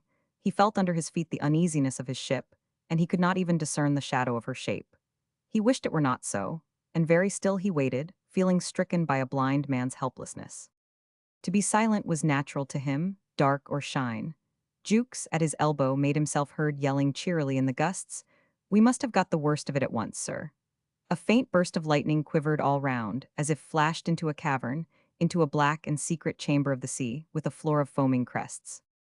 It unveiled for a sinister, fluttering moment a ragged mass of clouds hanging low, the lurch of the long outlines of the ship, the black figures of men caught on the bridge, heads forward, as if petrified in the act of butting. The darkness palpitated down upon all this, and then the real thing came at last. It was something formidable and swift, like the sudden smashing of a vial of wrath. It seemed to explode all round the ship with an overpowering concussion and a rush of great waters, as if an immense dam had been blown up to windward. In an instant, the men lost touch of each other. This is the disintegrating power of a great wind. It isolates one from one's kind. An earthquake, a landslip, an avalanche overtake a man incidentally, as it were, without passion. A furious gale attacks him like a personal enemy, tries to grasp his limbs, fastens upon his mind, seeks to rout his very spirit out of him. Jukes was driven away from his commander. He fancied himself whirled a great distance through the air. Everything disappeared, even, for a moment, his power of thinking, but his hand had found one of the rail stanchions. His distress was by no means alleviated by an inclination to disbelieve the reality of this experience. Though young, he had seen some bad weather, and had never doubted his ability to imagine the worst. But this was so much beyond his powers of fancy that it appeared incompatible with the existence of any ship whatever. He would have been incredulous about himself in the same way, perhaps, had he not been so harassed by the necessity of exerting a wrestling effort against a force trying to tear him away from his hold. Moreover, the conviction of not being utterly destroyed returned to him through the sensations of being half drowned, bestially shaken, and partly choked. It seemed to him he remained there precariously alone with the stanchion for a long, long time. The rain poured on him, flowed, drove in sheets. He breathed in gasps, and sometimes the water he swallowed was fresh and sometimes it was salt. For the most part he kept his eyes shut tight, as if suspecting his sight might be destroyed in the immense flurry of the elements. When he ventured to blink hastily, he derived some moral support from the green gleam of the starboard light shining feebly upon the flight of rain and sprays. He was actually looking at it when its ray fell upon the uprearing sea which put it out. He saw the head of the wave topple over, adding the might of its crash to the tremendous uproar raging around him, and almost at the same instant, the stanchion was wrenched away from his embracing arms. After a crushing thump on his back, he found himself suddenly afloat and borne upwards. His first irresistible notion was that the whole China Sea had climbed on the bridge. Then, more sanely, he concluded himself gone overboard. All the time he was being tossed, flung, and rolled in great volumes of water, he kept on repeating mentally, with the utmost precipitation, the words, "My God, my God, my God, my God."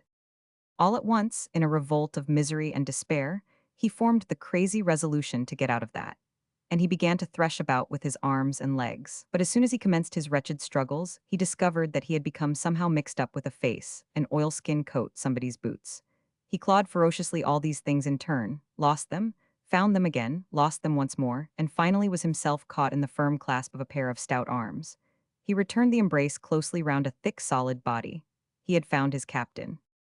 They tumbled over and over, tightening their hug. Suddenly the water let them down with a brutal bang, and stranded against the side of the wheelhouse, out of breath and bruised, they were left to stagger up in the wind and hold on where they could. Jukes came out of it rather horrified, as though he had escaped some unparalleled outrage directed at his feelings.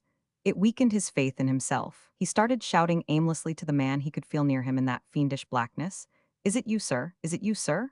till his temples seemed ready to burst. And he heard in answer a voice, as if crying far away, as if screaming to him fretfully from a very great distance, the one word, "Yes." Other seas swept again over the bridge.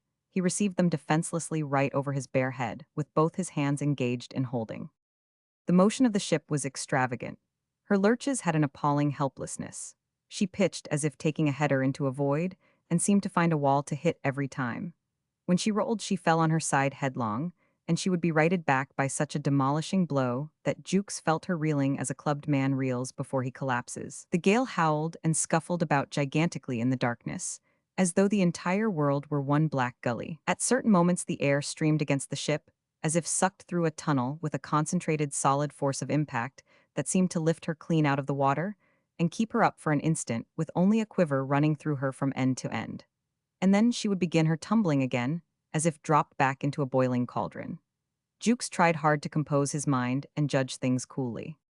The sea, flattened down in the heavier gusts, would uprise and overwhelm both ends of the Nanshan in snowy rushes of foam, expanding wide, beyond both rails into the night. And on this dazzling sheet, spread under the blackness of the clouds and emitting a bluish glow, Captain MacWhirr could catch a desolate glimpse of a few tiny specks black as ebony, the tops of the hatches, the batten companions, the heads of the covered winches, the foot of a mast. This was all he could see of his ship. Her middle structure, covered by the bridge which bore him, his mate, The closed wheelhouse where a man was steering shut up with the fear of being swept overboard together with the whole thing in one great crash. Her middle structure was like a half-tide rock awash upon a coast. It was like an outlying rock with the water boiling up, streaming over, pouring off, beating round, like a rock in the surf to which shipwrecked people cling before they let go. Only it rose, it sank, it rolled continuously, without respite and rest, like a rock that should have miraculously struck adrift from a coast and gone wallowing upon the sea. The Nanshan was being looted by the storm with a senseless, destructive fury. Trysails torn out of the extra gaskets, double-lashed awnings blown away, bridge swept clean, weathercloths burst, rails twisted, light screens smashed, and two of the boats had gone already. They had gone unheard and unseen, melting, as it were, in the shock and smother of the wave.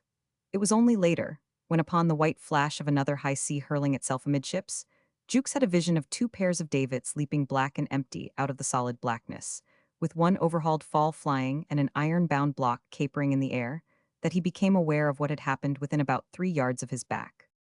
He poked his head forward, groping for the ear of his commander. His lips touched it, big, fleshy, very wet. He cried in an agitated tone, "Our boats are going now, sir." And again he heard that voice, forced and ringing feebly, but with a penetrating effect of quietness in the enormous discord of noises, as if sent out from some remote spot of peace beyond the black wastes of the gale. Again he heard a man's voice, the frail and indomitable sound that can be made to carry an infinity of thought, resolution, and purpose, that shall be pronouncing confident words on the last day, when heavens fall and justice is done. Again he heard it, and it was crying to him, as if from very, very far, "All right." He thought he had not managed to make himself understood. "Our boats, I say boats, the boats, sir, two gone." The same voice within a foot of him, and yet so remote, yelled sensibly, "Can't be helped." Captain MacWhirr had never turned his face, but Jukes caught some more words on the wind. "What can expect when hammering through? Such, bound to leave something behind, stands to reason." Watchfully Jukes listened for more. No more came. This was all Captain MacWhirr had to say, and Jukes could picture to himself rather than see the broad, squat back before him. An impenetrable obscurity pressed down upon the ghostly glimmers of the sea. A dull conviction seized upon Jukes that there was nothing to be done. If the steering gear did not give way, if the immense volumes of water did not burst the deck in or smash one of the hatches, if the engines did not give up, if way could be kept on the ship against this terrific wind, and she did not bury herself in one of these awful seas, of whose white crests alone, topping high above her bows, he could now and then get a sickening glimpse, then there was a chance of her coming out of it. Something within him seemed to turn over, bringing uppermost the feeling that the Nanshan was lost. "She's done for," he said to himself with a surprising mental agitation, as though he had discovered an unexpected meaning in this thought. One of these things was bound to happen. Nothing could be prevented now, and nothing could be remedied. The men on board did not count, and the ship could not last. This weather was too impossible. Jukes felt an arm thrown heavily over his shoulders, and to this overture he responded with great intelligence by catching hold of his captain round the waist. They stood clasped thus in the blind night, bracing each other against the wind, cheek to cheek and lip to ear, in the manner of two hulks lashed stem to stern together.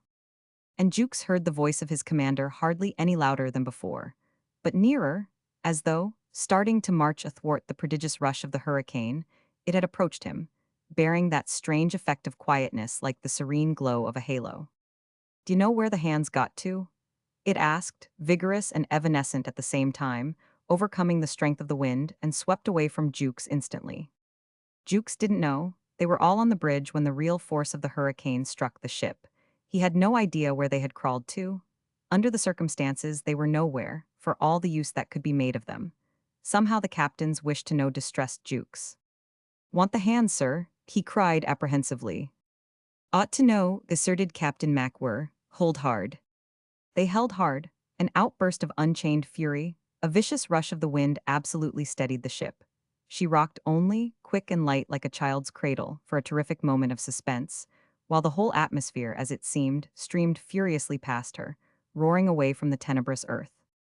It suffocated them, and with eyes shut they tightened their grasp. What from the magnitude of the shock might have been a column of water running upright in the dark, buted against the ship, broke short, and fell on her bridge, crushingly from on high, with a dead, burying weight. A flying fragment of that collapse, a mere splash, enveloped them in one swirl from their feet over their heads, filling violently their ears, mouths, and nostrils with salt water. It knocked out their legs, wrenched in haste at their arms, seethed away swiftly under their chins, and opening their eyes, they saw the piled-up masses of foam dashing to and fro amongst what looked like the fragments of a ship. She had given way as if driven straight in. Their panting hearts yielded, too, before the tremendous blow, and all at once she sprang up again to her desperate plunging, as if trying to scramble out from under the ruins. The seas in the dark seemed to rush from all sides to keep her back where she might perish. There was hate in the way she was handled, and a ferocity in the blows that fell. She was like a living creature thrown to the rage of a mob, hustled terribly, struck at, borne up, flung down, leaped upon. Captain MacWhirr and Jukes kept hold of each other, deafened by the noise, gagged by the wind, and the great physical tumult beating about their bodies brought, like an unbridled display of passion, a profound trouble to their souls. One of those wild and appalling shrieks that are heard at times passing mysteriously overhead in the steady roar of a hurricane, swooped as if borne on wings upon the ship, and Jukes tried to outscream it. "Will she live through this?" The cry was wrenched out of his breast. It was as unintentional as the birth of a thought in the head, and he heard nothing of it himself. It all became extinct at once, thought, intention, effort, and of his cry the inaudible vibration added to the tempest waves of the air. He expected nothing from it, nothing at all, for indeed what answer could be made? But after a while he heard with amazement the frail and resisting voice in his ear, the dwarf sound, unconquered in the giant tumult. "A she may." It was a dull yell, more difficult to seize than a whisper. And presently the voice returned again, half submerged in the vast crashes, like a ship battling against the waves of an ocean. "Let's hope so," it cried, small, lonely, and unmoved, a stranger to the visions of hope or fear, and it flickered into disconnected words. "Ship, this, never anyhow, for the best." Jukes gave it up. Then, as if it had come suddenly upon the one thing fit to withstand the power of a storm, it seemed to gain force and firmness for the last broken shouts. "Keep on hammering, builders, good men, and chance it, engines, rout, good man." Captain MacWhirr removed his arm from Jukes' shoulders, and thereby ceased to exist for his mate, so dark it was. Jukes, after a tense stiffening of every muscle, would let himself go limp all over. The gnawing of profound discomfort existed side by side with an incredible disposition to somnolence, as though he had been buffeted and worried into drowsiness. The wind would get hold of his head and try to shake it off his shoulders. His clothes, full of water, were as heavy as lead, cold and dripping like an armor of melting ice. He shivered, it lasted a long time, and with his hands closed hard on his hold, he was letting himself sink slowly into the depths of bodily misery. His mind became concentrated upon himself in an aimless, idle way, and when something pushed lightly at the back of his knees, he nearly, as the saying is, jumped out of his skin. In the start forward, he bumped the back of Captain MacWhirr, who didn't move, and then a hand gripped his thigh. A lull had come, a menacing lull of the wind, the holding of a stormy breath, and he felt himself pawed all over. It was the boatswain.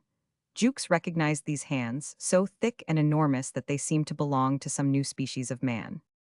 The boatswain had arrived on the bridge, crawling on all fours against the wind, and had found the chief mate's legs with the top of his head.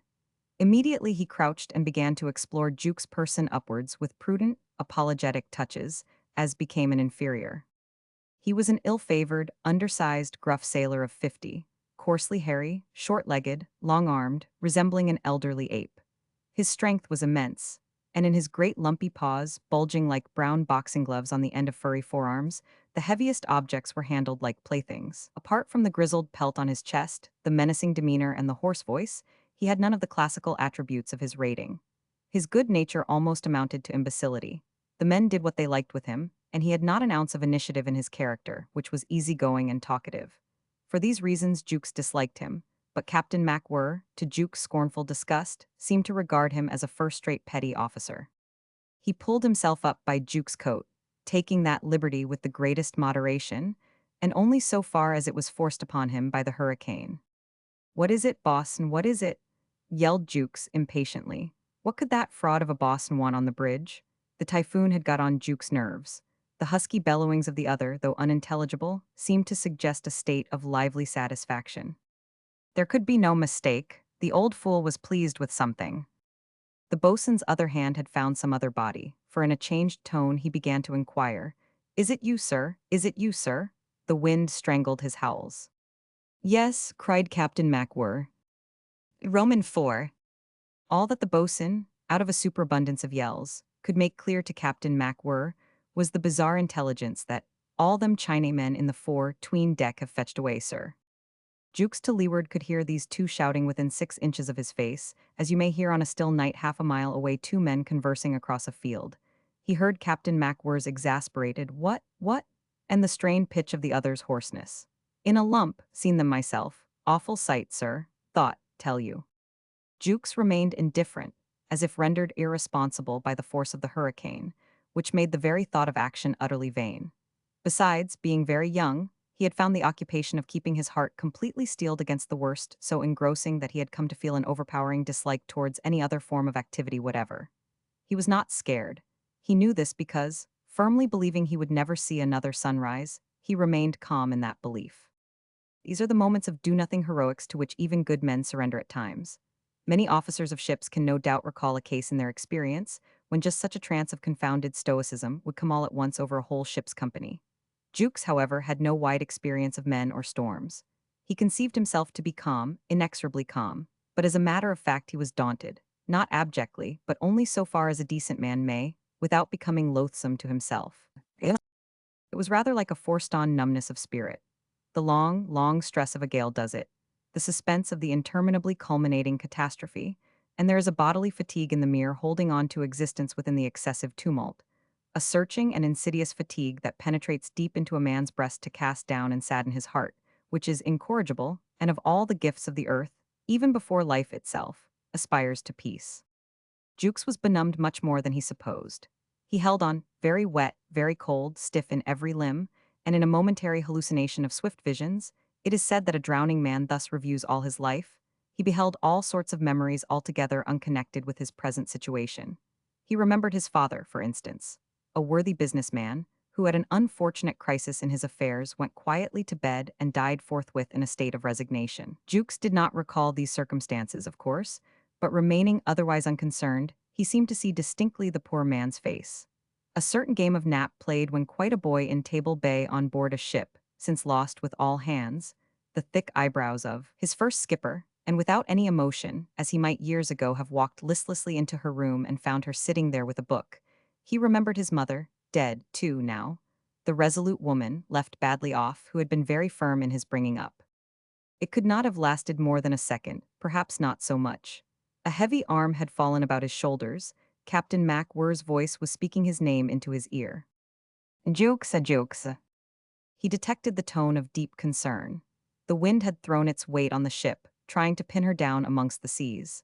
They made a clean breach over her, as over a deep-swimming log, and the gathered weight of crashes menaced monstrously from afar. The breakers flung out of the night with a ghostly light on their crests. The light of sea foam that in a ferocious, boiling-up pale flash showed upon the slender body of the ship the toppling rush, the downfall, and the seething mad scurry of each wave. Never for a moment could she shake herself clear of the water. Jukes, rigid, perceived in her motion the ominous sign of haphazard floundering. She was no longer struggling intelligently. It was the beginning of the end, and the note of busy concern in Captain MacWhirr's voice sickened him like an exhibition of blind and pernicious folly. The spell of the storm had fallen upon Jukes. He was penetrated by it, absorbed by it. He was rooted in it with a rigor of dumb attention. Captain MacWhirr persisted in his cries, but the wind got between them like a solid wedge. He hung round Jukes' neck as heavy as a millstone, and suddenly the sides of their heads knocked together. Jukes, Mr. Jukes, I say.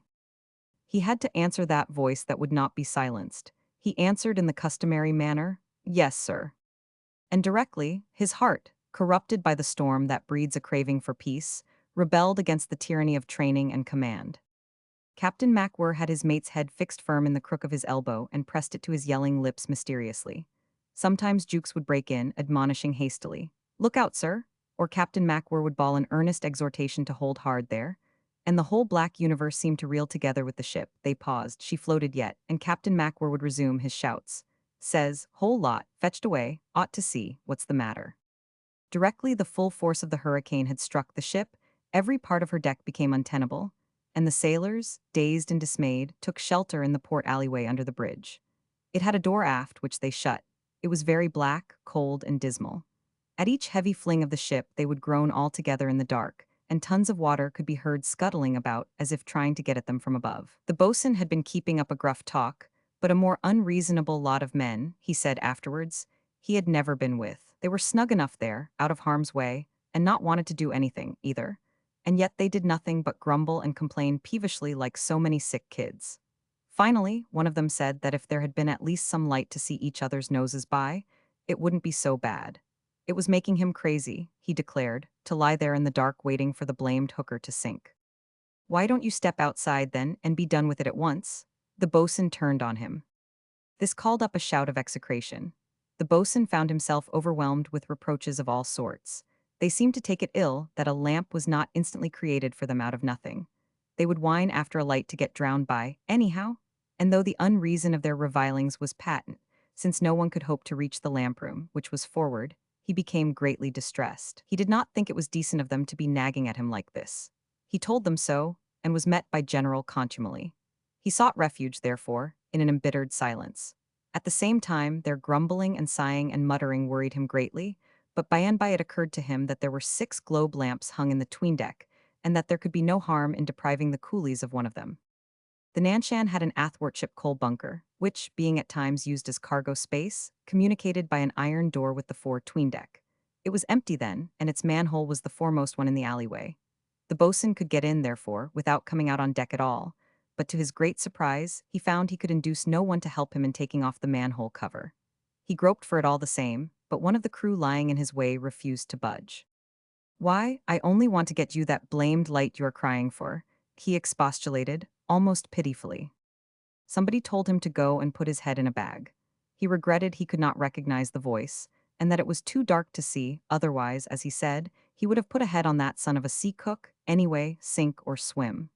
Nevertheless, he had made up his mind to show them he could get a light, if he were to die for it. Through the violence of the ship's rolling, every movement was dangerous. To be lying down seemed labor enough. He nearly broke his neck dropping into the bunker. He fell on his back and was sent shooting helplessly from side to side in the dangerous company of a heavy iron bar, a coal trimmer's slice probably, left down there by somebody. This thing made him as nervous as though it had been a wild beast. He could not see it, the inside of the bunker coated with coal dust being perfectly and impenetrably black. But he heard it sliding and clattering, and striking here and there, always in the neighborhood of his head. It seemed to make an extraordinary noise, too, to give heavy thumps as though it had been as big as a bridge girder. This was remarkable enough for him to notice while he was flung from port to starboard and back again, and clawing desperately the smooth sides of the bunker in the endeavor to stop himself. The door into the 'tween-deck not fitting quite true, he saw a thread of dim light at the bottom. Being a sailor and a still active man, he did not want much of a chance to regain his feet. And as luck would have it, in scrambling up he put his hand on the iron slice, picking it up as he rose. Otherwise he would have been afraid of the thing breaking his legs, or at least knocking him down again. At first he stood still. He felt unsafe in this darkness that seemed to make the ship's motion unfamiliar, unforeseen, and difficult to counteract. He felt so much shaken for a moment that he dared not move for fear of taking charge again. He had no mind to get battered to pieces in that bunker. He had struck his head twice. He was dazed a little. He seemed to hear yet so plainly the clatter and bangs of the iron slice flying about his ears that he tightened his grip to prove to himself he had it there safely in his hand.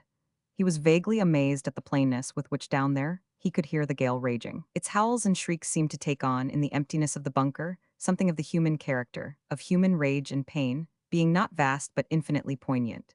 And there were with every roll thumps, 2 profound, ponderous thumps, as if a bulky object of 5-ton weight or so had got play in the hold. But there was no such thing in the cargo. Something on deck? Impossible. Or alongside? Couldn't be. He thought all this quickly, clearly, competently, like a seaman, and in the end remained puzzled. This noise, though, came deadened from outside, together with the washing and pouring of water on deck above his head. Was it the wind? Must be.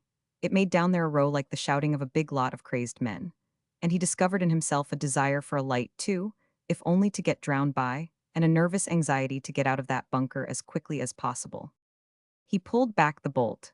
The heavy iron plate turned on its hinges, and it was as though he had opened the door to the sounds of the tempest. A gust of hoarse yelling met him. The air was still, and the rushing of water overhead was covered by a tumult of strangled, throaty shrieks that produced an effect of desperate confusion. He straddled his legs the whole width of the doorway and stretched his neck. And at first he perceived only what he had come to seek: 6 small yellow flames swinging violently on the great body of the dusk. It was stayed like the gallery of a mine, with a row of stanchions in the middle and crossbeams overhead, penetrating into the gloom ahead, indefinitely. And to port there loomed, like the caving in of one of the sides, a bulky mass with a slanting outline. The whole place, with the shadows and the shapes, moved all the time. The boatswain glared, the ship lurched to starboard, and a great howl came from that mass that had the slant of fallen earth. Pieces of wood whizzed past. Planks, he thought, inexpressibly startled and flinging back his head. At his feet a man went sliding over, open-eyed on his back, straining with uplifted arms for nothing, and another came bounding like a detached stone with his head between his legs and his hands clenched. His pigtail whipped in the air, he made a grab at the boatswain's legs, and from his opened hand, a bright white disc rolled against the boatswain's foot. He recognized a silver dollar and yelled at it with astonishment, with a precipitated sound of trampling and shuffling of bare feet, and with guttural cries. The mound of writhing bodies piled up to port detached itself from the ship's side and sliding, inert and struggling, shifted to starboard with a dull, brutal thump. The cries ceased. The boatswain heard a long moan through the roar and whistling of the wind. He saw an inextricable confusion of heads and shoulders, naked souls kicking upwards, fists raised, tumbling backs, legs, pigtails, faces. "Good Lord!" he cried, horrified, and banged to the iron door upon this vision. This was what he had come on the bridge to tell. He could not keep it to himself, and on board ship there is only one man to whom it is worthwhile to unburden yourself. On his passage back the hands in the alleyway swore at him for a fool. Why didn't he bring that lamp? What the devil did the coolies matter to anybody? And when he came out, the extremity of the ship made what went on inside of her appear of little moment. At first he thought he had left the alleyway in the very moment of her sinking. The bridge ladders had been washed away, but an enormous sea filling the afterdeck floated him up. After that he had to lie on his stomach for some time, holding to a ring bolt, getting his breath now and then, and swallowing salt water. He struggled farther on his hands and knees, too frightened and distracted to turn back. In this way he reached the after part of the wheelhouse. In that comparatively sheltered spot he found the second mate. The boatswain was pleasantly surprised, his impression being that everybody on deck must have been washed away a long time ago. He asked eagerly where the captain was. The second mate was lying low, like a malignant little animal under a hedge. "Captain, gone overboard after getting us into this mess." The mate, too, for all he knew or cared, another fool, didn't matter, everybody was going by and by. The boatswain crawled out again into the strength of the wind, not because he much expected to find anybody, he said, but just to get away from that man. He crawled out as outcasts go to face an inclement world. Hence his great joy at finding Jukes and the captain. But what was going on in the 'tween-deck was to him a minor matter by that time. Besides, it was difficult to make yourself heard, but he managed to convey the idea that the Chinamen had broken adrift together with their boxes, and that he had come up on purpose to report this. As to the hands, they were all right. Then, appeased, he subsided on the deck in a sitting posture, hugging with his arms and legs the stand of the engine-room telegraph, an iron casting as thick as a post. When that went, why, he expected he would go too. He gave no more thought to the coolies. Captain MacWhirr had made Jukes understand that he wanted him to go down below, to see. "What am I to do then, sir?" And the trembling of his whole wet body caused Jukes' voice to sound like bleeding. "See first, bosun says adrift." "That bosun is a confounded fool," howled Jukes shakily. The absurdity of the demand made upon him revolted Jukes. He was as unwilling to go as if the moment he had left the deck the ship were sure to sink. "I must know, can't leave." "They'll settle, sir."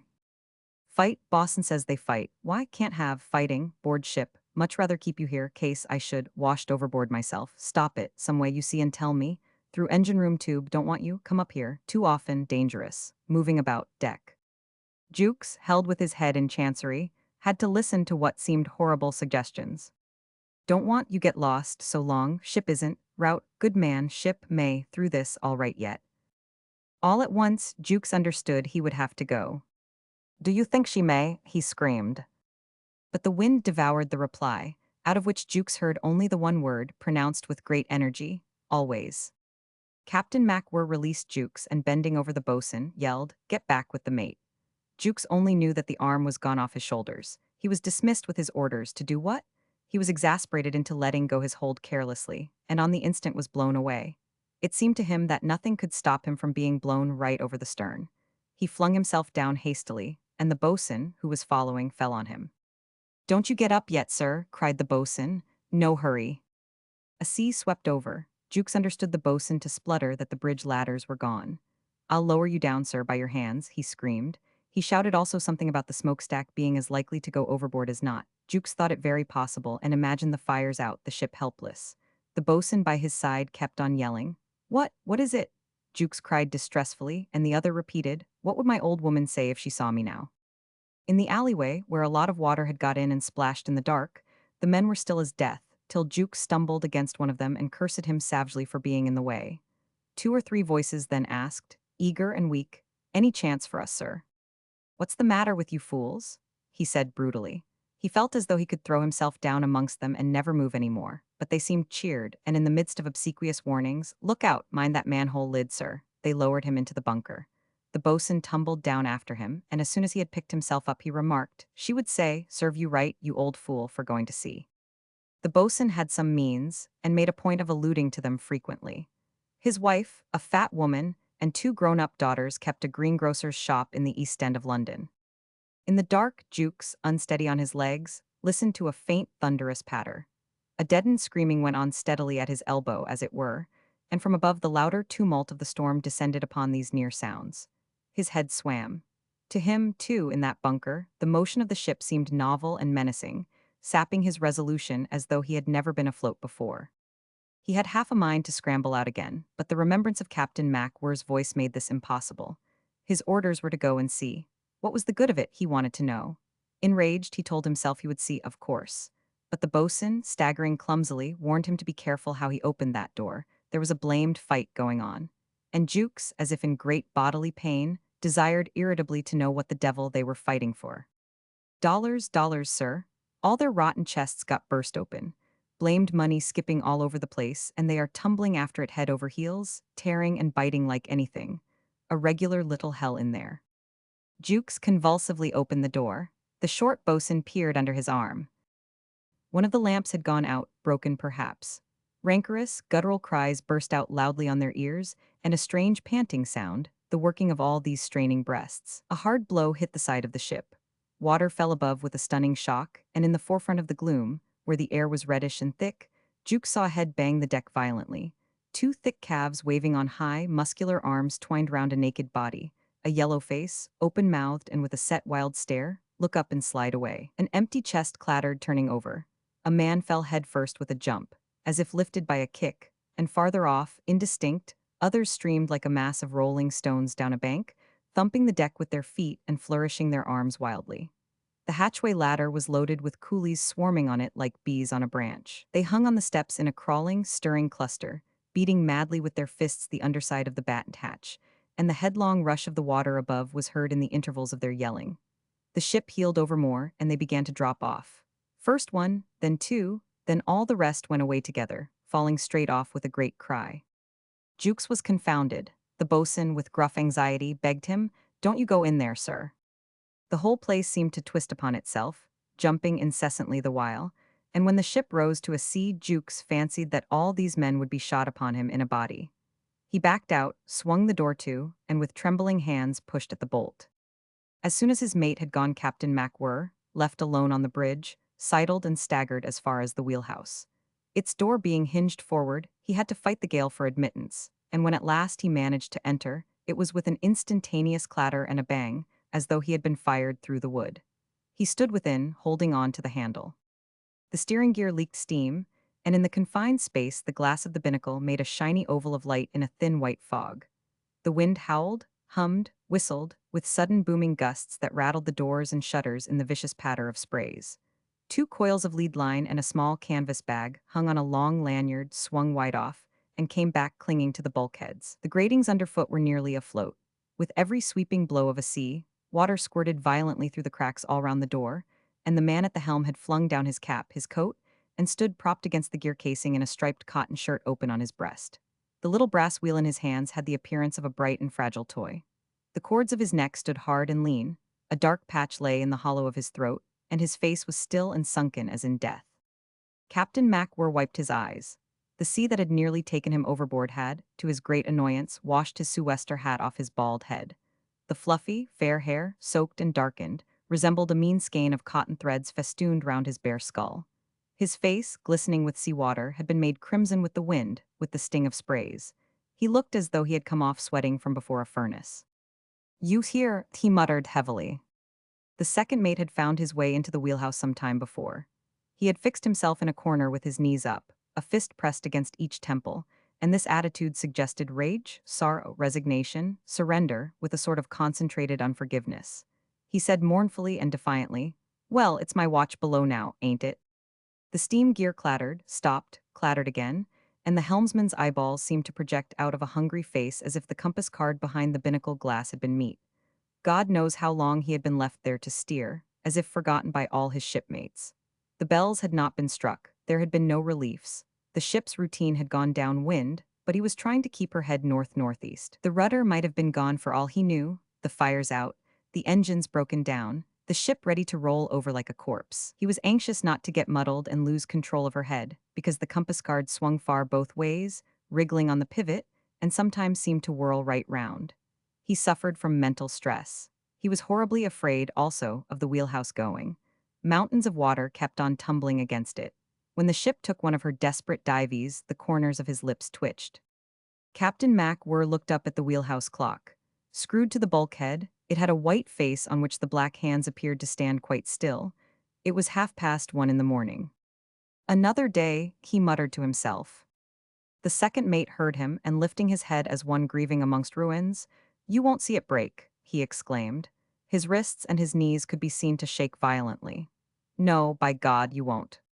He took his face again between his fists. The body of the helmsman had moved slightly, but his head didn't budge on his neck, like a stone head fixed to look one way from a column. During a roll that all but took his booted legs from under him, and in the very stagger to save himself, Captain MacWhirr said austerely, "Don't you pay any attention to what that man says."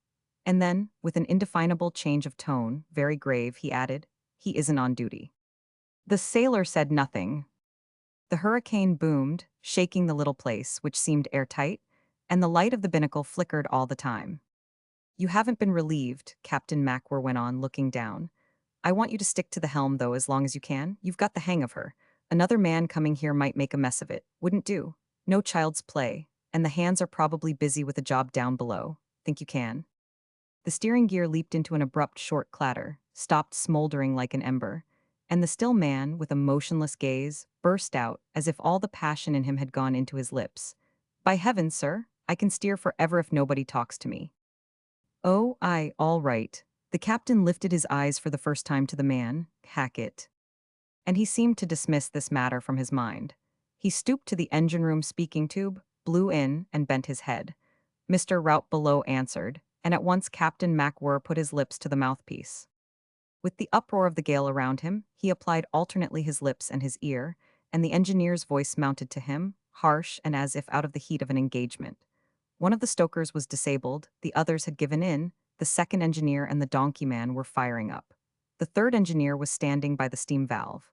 The engines were being tended by hand. How was it above? "Bad enough, it mostly rests with you," said Captain MacWhirr. "Was the mate down there yet? No? Well, he would be presently. Would Mr. Rout let him talk through the speaking tube?" Through the deck speaking tube, because he, the captain, was going out again on the bridge directly. There was some trouble amongst the Chinamen. They were fighting, it seemed. Couldn't allow fighting anyhow. Mr. Rout had gone away, and Captain MacWhirr could feel against his ear the pulsation of the engines, like the beat of the ship's heart. Mr. Rout's voice down there shouted something distantly. The ship pitched headlong, the pulsation leaped with a hissing tumult and stopped dead. Captain MacWhirr's face was impassive, and his eyes were fixed aimlessly on the crouching shape of the second mate. Again Mr. Rout's voice cried out in the depths, and the pulsating beats recommenced, with slow strokes, growing swifter. Mr. Rout had returned to the tube. "It don't matter much what they do," he said hastily, and then, with irritation, "she takes these dives as if she never meant to come up again." "Awful sea," said the captain's voice from above. "Don't let me drive her under," barked Solomon Rout up the pipe. "Dark and rain, can't see what's coming," uttered the voice. "Must keep her moving enough to steer and chance it," it went on to state distinctly. "I am doing as much as I dare." "We are getting smashed up a good deal up here," proceeded the voice mildly. "Doing fairly well, though, of course, if the wheelhouse should go." Mr. Rout, bending an attentive ear, muttered peevishly something under his breath. But the deliberate voice up there became animated to ask, "Jukes turned up yet?" Then, after a short wait, "I wish he would bear a hand. I want him to be done and come up here in case of anything. To look after the ship. I am all alone. The second mate's lost." "What?" shouted Mr. Rout into the engine room, taking his head away. Then up the tube he cried, "Gone overboard?" and clapped his ear too. Lost his nerve, the voice from above continued in a matter-of-fact tone. "Damned awkward circumstance." Mr. Rout, listening with bowed neck, opened his eyes wide at this. However, he heard something like the sounds of a scuffle and broken exclamations coming down to him. He strained his hearing, and all the time Beale, the third engineer, with his arms uplifted, held between the palms of his hands the rim of a little black wheel projecting at the side of a big copper pipe. He seemed to be poising it above his head, as though it were a correct attitude in some sort of game. To steady himself, he pressed his shoulder against the white bulkhead, one knee bent, and a sweat rag tucked in his belt hanging on his hip. His smooth cheek was begrimed and flushed, and the coal dust on his eyelids, like the black penciling of a makeup, enhanced the liquid brilliance of the whites, giving to his youthful face something of a feminine, exotic, and fascinating aspect. When the ship pitched, he would, with hasty movements of his hands, screw hard at the little wheel. "Gone crazy," began the captain's voice suddenly in the tube. "Rushed at me, just now, had to knock him down. This minute, you heard, Mr. Rout." "The devil," muttered Mr. Rout. "Look out, Beale." His shout rang out like the blast of a warning trumpet between the iron walls of the engine room. Painted white, they rose high into the dusk of the skylight, sloping like a roof.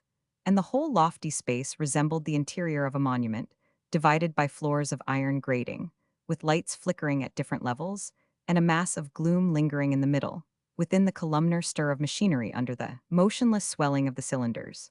A loud and wild resonance, made up of all the noises of the hurricane, dwelt in the still warmth of the air. There was in it the smell of hot metal, of oil, and a slight mist of steam.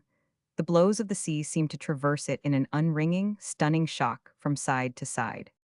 Gleams, like pale long flames, trembled upon the polish of metal. From the flooring below, the enormous crankheads emerged in their turns with a flash of brass and steel, going over, while the connecting rods, big-jointed like skeleton limbs, seemed to thrust them down and pull them up again with an irresistible precision. And deep in the half-light, other rods dodged deliberately to and fro, crossheads nodded, discs of metal rubbed smoothly against each other, slow and gentle, in a commingling of shadows and gleams.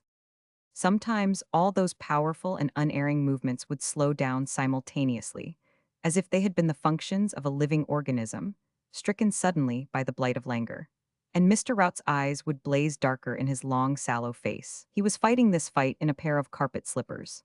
A short, shiny jacket barely covered his loins, and his white wrists protruded far out of the tight sleeves, as though the emergency had added to his stature, had lengthened his limbs, augmented his pallor, hollowed his eyes. He moved, climbing high up, disappearing low down, with a restless, purposeful industry, and when he stood still, holding the guardrail in front of the starting gear, he would keep glancing to the right at the steam gauge, at the water gauge, fixed upon the white wall in the light of a swaying lamp. The mouths of two speaking tubes gaped stupidly at his elbow, and the dial of the engine room telegraph resembled a clock of large diameter, bearing on its face curtwords instead of figures. The grouped letters stood out heavily black around the pivot head of the indicator, emphatically symbolic of loud exclamations. Ahead, a stern, slow half-standby, and the fat black hand pointed downwards to the word full, which, thus singled out, captured the eye as a sharp cry secures attention. The wood-encased bulk of the low-pressure cylinder, frowning portly from above, emitted a faint wheeze at every thrust, and except for that low hiss, the engines worked their steel limbs headlong or slow with a silent, determined smoothness. And all this, the white walls, the moving steel, the floor plates under Solomon Rout's feet, the floors of iron grating above his head, the dusk and the gleams, uprose and sank continuously, with one accord, upon the harsh wash of the waves against the ship's side. The whole loftiness of the place, booming hollow to the great voice of the wind, swayed at the top like a tree, would go over bodily, as if borne down this way and that by the tremendous blasts. "You've got to hurry up," shouted Mr. Rout, as soon as he saw Jukes appear in the stokehold doorway. Jukes' glance was wandering and tipsy. His red face was puffy, as though he had overslept himself. He had had an arduous road, and had traveled over it with immense vivacity, the agitation of his mind corresponding to the exertions of his body. He had rushed up out of the bunker, stumbling in the dark alleyway amongst a lot of bewildered men who, trod upon, asked, "What's up, sir?" In odd mutters all round him. Down the stokehold ladder, missing many iron rungs in his hurry, down into a place deep as a well, black as Tophet, tipping over back and forth like a seesaw. The water in the bilges thundered at each roll, and lumps of coal skipped to and fro, from end to end, rattling like an avalanche of pebbles on a slope of iron. Somebody in there moaned with pain, and somebody else could be seen crouching over what seemed the prone body of a dead man. A lusty voice blasphemed. And the glow under each fire door was like a pool of flaming blood, radiating quietly in a velvety blackness. A gust of wind struck upon the nape of Juke's neck, and next moment he felt it streaming about his wet ankles. The stokehold ventilators hummed. In front of the 6 fire doors, 2 wild figures, stripped to the waist, staggered and stooped, wrestling with 2 shovels. "Hallo, plenty of draft now," yelled the second engineer at once, as though he had been all the time looking out for Jukes. The donkerman, a dapper little chap with a dazzling fair skin and a tiny, gingery mustache, worked in a sort of mute transport. They were keeping a full head of steam, and a profound rumbling, as of an empty furniture van trotting over a bridge, made a sustained bass to all the other noises of the place. "Blowing off all the time," went on yelling the second, with a sound as of 100 scoured saucepans. The orifice of a ventilator spat upon his shoulder, a sudden gush of salt water, and he volleyed a stream of curses upon all things on earth, including his own soul, ripping and raving, and all the time attending to his business. With a sharp clash of metal, the ardent pale glare of the fire opened upon his bullet head, showing his spluttering lips, his insolent face, and with another clang closed like the white-hot wink of an iron eye. "Where's the blooming ship, can you tell me? Blast my eyes, underwater or what, it's coming down here in tons. Are the condemned cowls gone to Hades? Hey, don't you know anything, you jolly sailor man you?" Jukes, after a bewildered moment, had been helped by a roll to dart through. And as soon as his eyes took in the comparative vastness, peace, and brilliance of the engine room, the ship, setting her stern heavily in the water, sent him charging head down upon Mr. Rout.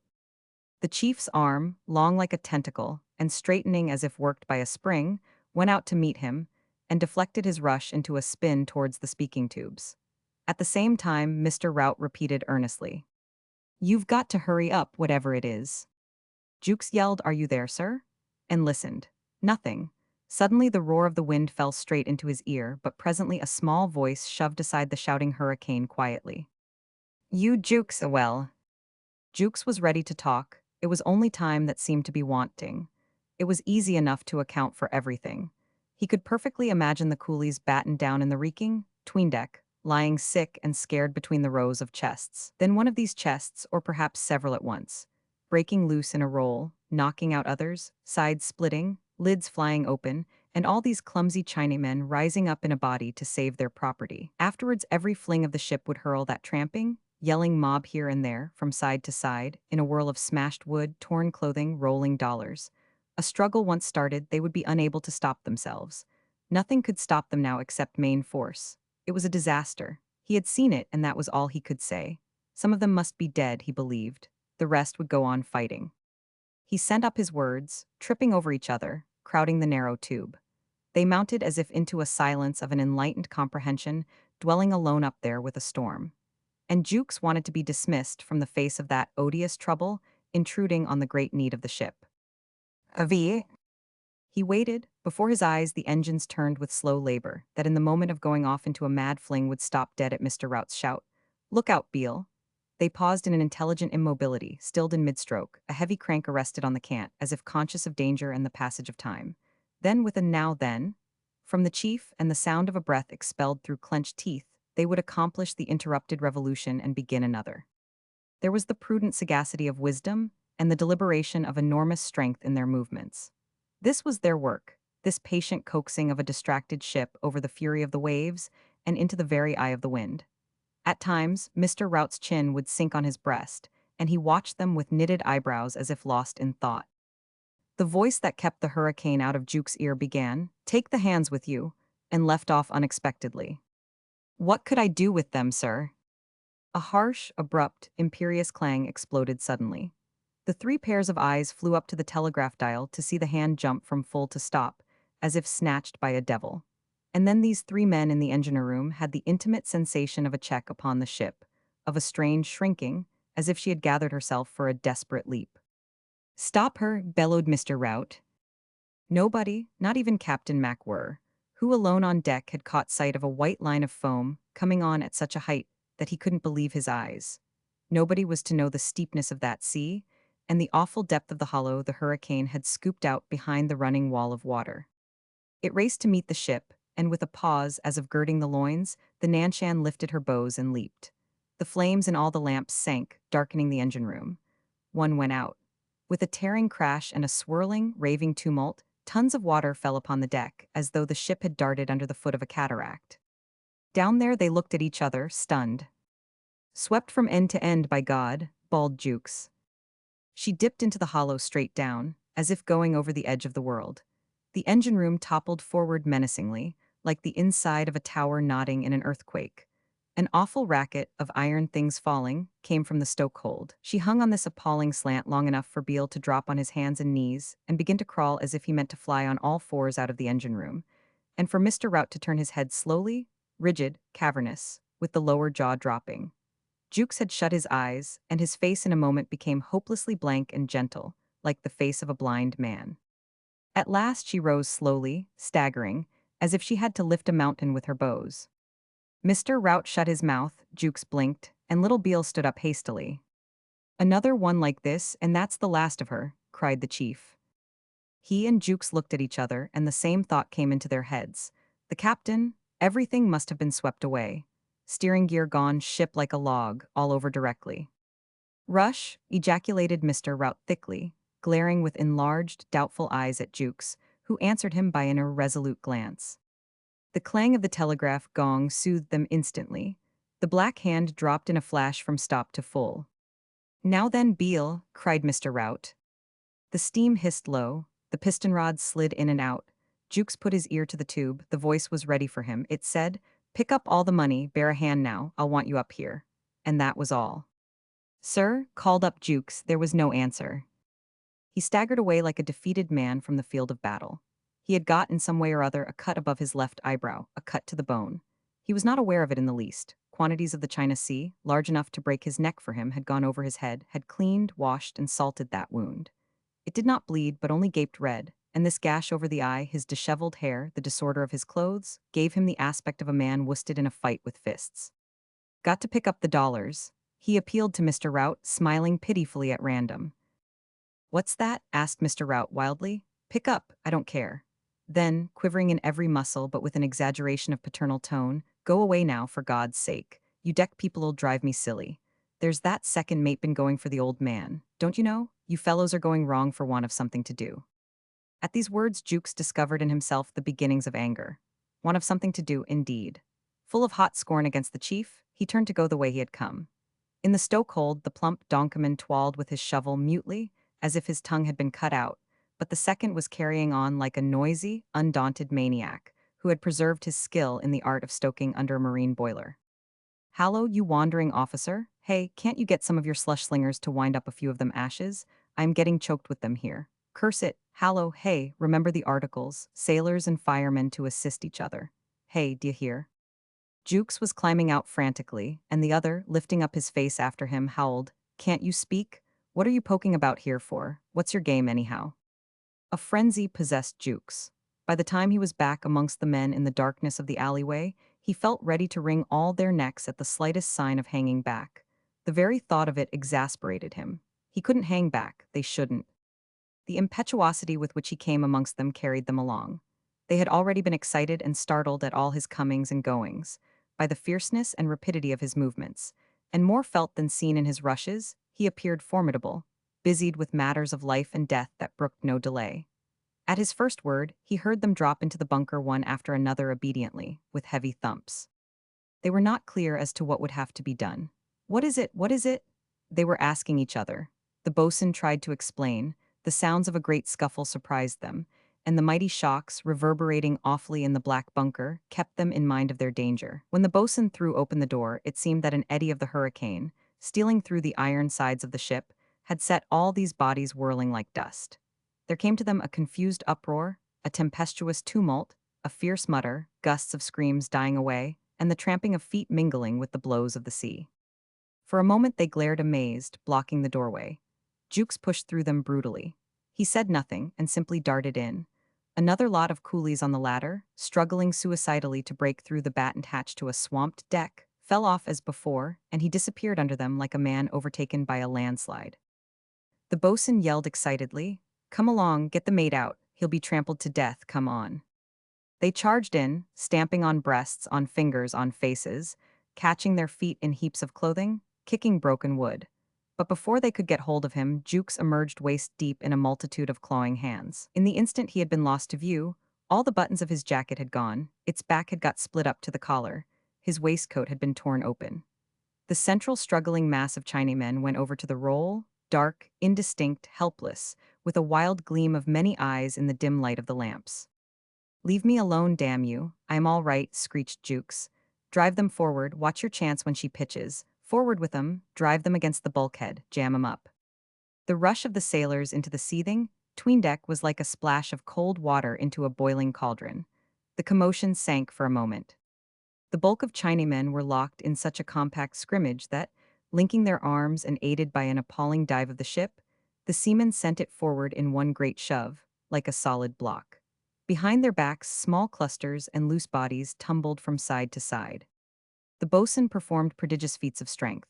With his long arms open and each great paw clutching at a stanchion, he stopped the rush of 7 entwined Chinamen rolling like a boulder. His joints cracked, he said, "Ha!" and they flew apart. But the carpenter showed the greater intelligence. Without saying a word to anybody, he went back into the alleyway to fetch several coils of cargo gear he had seen there, chain and rope. With these lifelines were rigged. There was really no resistance. The struggle, however it began, had turned into a scramble of blind panic. If the coolies had started up after their scattered dollars, they were by that time fighting only for their footing. They took each other by the throat merely to save themselves from being hurled about. Whoever got a hold anywhere would kick at the others who caught at his legs and hung on, till a roll sent them flying together across the deck. The coming of the white devils was a terror. Had they come to kill? The individuals torn out of the ruck became very limp in the seamen's hands. Some, dragged aside by the heels, were passive, like dead bodies, with open, fixed eyes. Here and there a coolie would fall on his knees as if begging for mercy. Several, whom the excess of fear made unruly, were hit with hard fists between the eyes and cowered, while those who were hurt submitted to rough handling, blinking rapidly without a plaint. Faces streamed with blood. There were raw places on the shaven heads, scratches, bruises, torn wounds, gashes. The broken porcelain out of the chests was mostly responsible for the latter. Here and there a Chinaman, wild-eyed with his tail unplaited, nursed a bleeding soul. They had been ranged closely, after having been shaken into submission, cuffed a little to allay excitement, addressed in gruff words of encouragement that sounded like promises of evil. They sat on the deck in ghastly, drooping rows, and at the end the carpenter, with 2 hands to help him, moved busily from place to place, setting taut and hitching the lifelines. The bosun, with 1 leg and 1 arm embracing a stanchion, struggled with a lamp pressed to his breast, trying to get a light, and growling all the time like an industrious gorilla. The figures of seamen stooped repeatedly, with the movements of gleaners, and everything was being flung into the bunker. Clothing, smashed wood, broken china, and the dollars, too, gathered up in men's jackets. Now and then a sailor would stagger towards the doorway with his arms full of rubbish, and dolorous, slanting eyes followed his movements. With every roll of the ship, the long rows of sitting celestials would sway forward brokenly, and her headlong dives knocked together the line of shaven poles from end to end. When the wash of water rolling on the deck died away for a moment, it seemed to Jukes, yet quivering from his exertions, that in his mad struggle down there, he had overcome the wind somehow. That a silence had fallen upon the ship, a silence in which the sea struck thunderously at her sides. Everything had been cleared out of the 'tween deck, all the wreckage, as the men said. They stood erect and tottering above the level of heads and drooping shoulders. Here and there a coolie sobbed for his breath. Where the high light fell, Jukes could see the salient ribs of one, the yellow, wistful face of another, bowed necks, or would meet a dull stare directed at his face. He was amazed that there had been no corpses, but the lot of them seemed at their last gasp, and they appeared to him more pitiful than if they had been all dead. Suddenly one of the coolies began to speak. The light came and went on his lean, straining face. He threw his head up like a baying hound. From the bunker came the sounds of knocking and the tinkle of some dollars rolling loose. He stretched out his arm, his mouth yawned black, and the incomprehensible guttural hooting sounds, that did not seem to belong to a human language, penetrated Jukes with a strange emotion, as if a brute had tried to be eloquent. 2 more started mouthing what seemed to Jukes fierce denunciations, the others stirred with grunts and growls. Jukes ordered the hands out of the 'tween decks hurriedly. He left last himself, backing through the door, while the grunts rose to a loud murmur and hands were extended after him as after a malefactor. The boatswain shot the bolt and remarked uneasily, "Seems as if the wind had dropped, sir." The seamen were glad to get back into the alleyway. Secretly, each of them thought that at the last moment he could rush out on deck, and that was a comfort. There is something horribly repugnant in the idea of being drowned under a deck. Now they had done with the Chinamen, they again became conscious of the ship's position. Jukes, on coming out of the alleyway, found himself up to the neck in the noisy water. He gained the bridge and discovered he could detect obscure shapes as if his sight had become preternaturally acute. He saw faint outlines. They recalled not the familiar aspect of the Nanshan, but something remembered, an old dismantled steamer he had seen years ago rotting on a mudbank. She recalled that wreck. There was no wind, not a breath, except the faint currents created by the lurches of the ship. The smoke tossed out of the funnel was settling down upon her deck. He breathed it as he passed forward. He felt the deliberate throb of the engines and heard small sounds that seemed to have survived the great uproar. The knocking of broken fittings, the rapid tumbling of some piece of wreckage on the bridge. He perceived dimly the squat shape of his captain holding on to a twisted bridge rail, motionless and swaying as if rooted to the planks. The unexpected stillness of the air oppressed Jukes. "We have done it, sir," he gasped. "Thought you would," said Captain MacWhirr. "Did you?" murmured Jukes to himself. "Wind fell all at once," went on the captain. Jukes burst out, "If you think it was an easy job." But his captain, clinging to the rail, paid no attention. According to the books, the worst is not over yet. If most of them hadn't been half dead with seasickness and fright, not one of us would have come out of that tween-deck alive, said Jukes. Had to do what's fair by them, mumbled MacWhirr stolidly. You don't find everything in books. Why, I believe they would have risen on us if I hadn't ordered the hands out of that pretty quick, continued Jukes with warmth. After the whisper of their shouts, their ordinary tones, so distinct, rang out very loud to their ears in the amazing stillness of the air. It seemed to them they were talking in a dark and echoing vault. Through a jagged aperture in the dome of clouds, the light of a few stars fell upon the black sea, rising and falling confusedly. Sometimes the head of a watery cone would topple on board and mingle with the rolling flurry of foam on the swamped deck, and the Nanshan wallowed heavily at the bottom of a circular cistern of clouds. This ring of dense vapors, gyrating madly round the calm of the center, encompassed the ship like a motionless and unbroken wall of an aspect inconceivably sinister. Within, the sea, as if agitated by an internal commotion, leaped in peaked mounds that jostled each other, slapping heavily against her sides. And a low moaning sound, the infinite plaint of the storm's fury, came from beyond the limits of the menacing calm. Captain MacWhirr remained silent, and Jukes' ready ear caught suddenly the faint, long-drawn roar of some immense wave rushing unseen under that thick blackness, which made the appalling boundary of his vision. Of course, he started resentfully, they thought we had caught at the chance to plunder them. Of course, you said pick up the money, easier said than done. They couldn't tell what was in our heads, we came in, smash, right into the middle of them, had to do it by a rush. As long as it's done, mumbled the captain without attempting to look at Jukes, had to do what's fair. We shall find yet there's the devil to pay when this is over, said Jukes, feeling very sore. Let them only recover a bit and you'll see, they will fly at our throats, sir. Don't forget, sir, she isn't a British ship now. These brutes know it well, too. The damned Siamese flag. We are on board all the same, remarked Captain MacWhirr. The trouble's not over yet, insisted Jukes prophetically, reeling and catching on. She's a wreck, he added faintly. The trouble's not over yet, assented Captain MacWhirr half aloud. Look out for her a minute. Are you going off the deck, sir? Asked Jukes, hurriedly, as if the storm were sure to pounce upon him as soon as he had been left alone with the ship. He watched her, battered and solitary, laboring heavily in a wild scene of mountainous black waters lit by the gleams of distant worlds. She moved slowly, breathing into the still core of the hurricane the excess of her strength in a white cloud of steam, and the deep-toned vibration of the escape was like the defiant trumpeting of a living creature of the sea impatient for the renewal of the contest. It ceased suddenly. The still air moaned.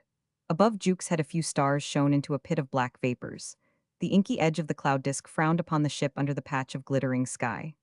The stars, too, seemed to look at her intently, as if for the last time, and the cluster of their splendor sat like a diadem on a lowering brow. Captain MacWhirr had gone into the chart room.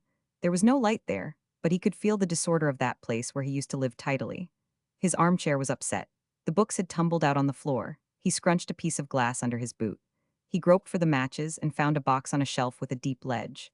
He struck one, and puckering the corners of his eyes, held out the little flame towards the barometer whose glittering top of glass and metals nodded at him continuously.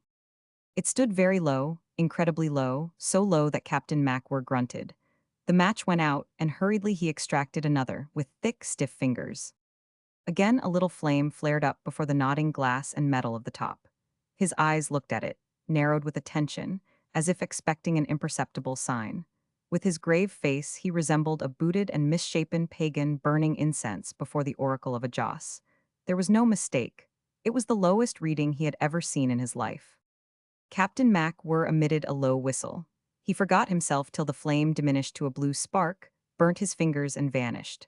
Perhaps something had gone wrong with the thing. There was an aneroid glass screwed above the couch. He turned that way, struck another match, and discovered the white face of the other instrument looking at him from the bulkhead, meaningly, not to be gainsaid, as though the wisdom of men were made unerring by the indifference of matter. There was no room for doubt now. Captain MacWhirr pshawed at it and threw the match down. The worst was to come, then, and if the books were right, this worst would be very bad. The experience of the last 6 hours had enlarged his conception of what heavy weather could be like. "It'll be terrific," he pronounced, mentally. He had not consciously looked at anything by the light of the matches, except at the barometer, and yet somehow he had seen that his water bottle and the 2 tumblers had been flung out of their stand. It seemed to give him a more intimate knowledge of the tossing the ship had gone through.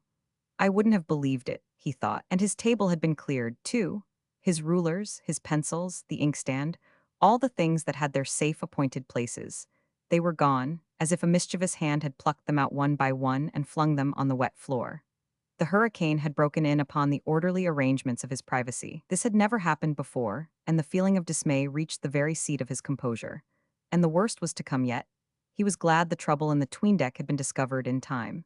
If the ship had to go after all, then, at least, she wouldn't be going to the bottom with a lot of people in her fighting teeth and claw. That would have been odious.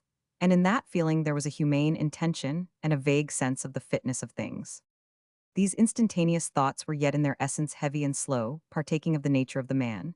He extended his hand to put back the matchbox in its corner of the shelf. There were always matches there, by his order.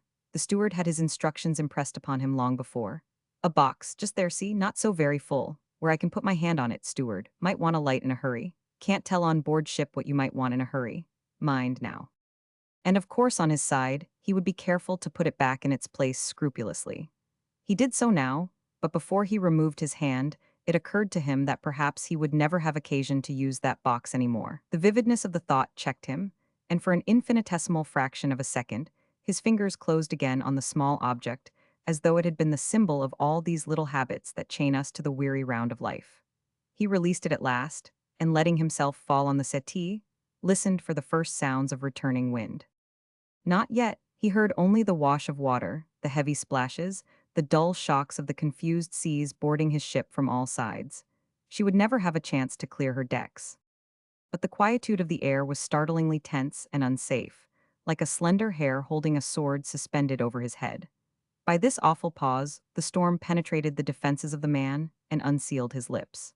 He spoke out in the solitude and the pitch darkness of the cabin, as if addressing another being awakened within his breast. "I shouldn't like to lose her," he said half aloud. He sat unseen, apart from the sea, from his ship, isolated, as if withdrawn from the very current of his own existence, where such freaks as talking to himself surely had no place. His palms reposed on his knees, he bowed his short neck and puffed heavily, surrendering to a strange sensation of weariness he was not enlightened enough to recognize for the fatigue of mental stress. From where he sat he could reach the door of a washstand locker. There should have been a towel there. There was. Good. He took it out, wiped his face, and afterwards went on rubbing his wet head. He toweled himself with energy in the dark, and then remained motionless with the towel on his knees. A moment passed, of a stillness so profound that no one could have guessed there was a man sitting in that cabin. Then a murmur arose. "She may come out of it yet." When Captain MacWhirr came out on deck, which he did brusquely, as though he had suddenly become conscious of having stayed away too long, the calm had lasted already more than 15 minutes, long enough to make itself intolerable even to his imagination. Jukes, motionless on the forepart of the bridge, began to speak at once. His voice, blank and forced as though he were talking through hard-set teeth, seemed to flow away on all sides into the darkness, deepening again upon the sea. I had the wheel relieved. Hackett began to sing out that he was done. He's lying in there alongside the steering gear with a face like death. At first I couldn't get anybody to crawl out and relieve the poor devil. That boss'n's worse than no good, I always said. Thought I would have had to go myself and haul out one of them by the neck. Ah, well, muttered the captain. He stood watchful by Jukes' side. The second mate's in there too, holding his head. Is he hurt, sir? No crazy, said Captain MacWhirr curtly. Looks as if he had a tumble, though. I had to give him a push, explained the captain. Jukes gave an impatient sigh. It will come very sudden, said Captain MacWhirr, and from over there I fancy. God only knows, though. These books are only good to muddle your head and make you jumpy. It will be bad, and there's an end. If we only can steam her round in time to meet it. A minute passed, some of the stars winked rapidly and vanished. You left them pretty safe, began the captain abruptly, as though the silence were unbearable. Are you thinking of the coolies, sir? I rigged lifelines all ways across that tween-deck. Did you? Good idea, Mr. Jukes. I didn't think you cared to. No, said Jukes. The lurching of the ship cut his speech as though somebody had been jerking him around while he talked. How I got on with that infernal job, we did it, and it may not matter in the end. Had to do what's fair for all, they are only Chinamen. Give them the same chance with ourselves, hang it all. She isn't lost yet, bad enough to be shut up below in a gale. That's what I thought when you gave me the job, sir, interjected Jukes moodily. Without being battered to pieces, pursued Captain MacWhirr with rising vehemence. Couldn't let that go on in my ship if I knew she hadn't 5 minutes to live. Couldn't bear it, Mr. Jukes. A hollow echoing noise, like that of a shout rolling in a rocky chasm, approached the ship and went away again. The last star, blurred, enlarged, as if returning to the fiery mist of its beginning, struggled with the colossal depth of blackness hanging over the ship, and went out. Now for it, muttered Captain MacWhirr. Mr. Jukes. Here, sir. The two men were growing indistinct to each other. We must trust her to go through it and come out on the other side. That's plain and straight. There's no room for Captain Wilson's storm strategy here. No, sir. She will be smothered and swept again for hours, mumbled the captain. There's not much left by this time above deck for the sea to take away, unless you or me. Both, sir, whispered Jukes breathlessly. You are always meeting trouble halfway, Jukes, Captain MacWhirr remonstrated quaintly. Though it's a fact that the second mate is no good. D'ye hear, Mr. Jukes? You would be left alone if... Captain MacWhirr interrupted himself, and Jukes, glancing on all sides, remained silent. Don't you be put out by anything, the captain continued, mumbling rather fast. Keep her facing it. They may say what they like, but the heaviest seas run with the wind. Facing it, always facing it, that's the way to get through. You are a young sailor, face it. That's enough for any man. Keep a cool head. Yes, sir, said Jukes with a flutter of the heart. In the next few seconds, the captain spoke to the engine room and got an answer. For some reason, Jukes experienced an access of confidence, a sensation that came from outside like a warm breath and made him feel equal to every demand. The distant muttering of the darkness stole into his ears. He noted it unmoved, out of that sudden belief in himself, as a man safe in a shirt of mail would watch a point.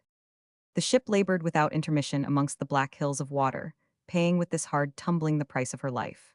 She rumbled in her depths, shaking a white plummet of steam into the night, and Jukes' thoughts skimmed like a bird through the engine room, where Mr. Rout, good man, was ready.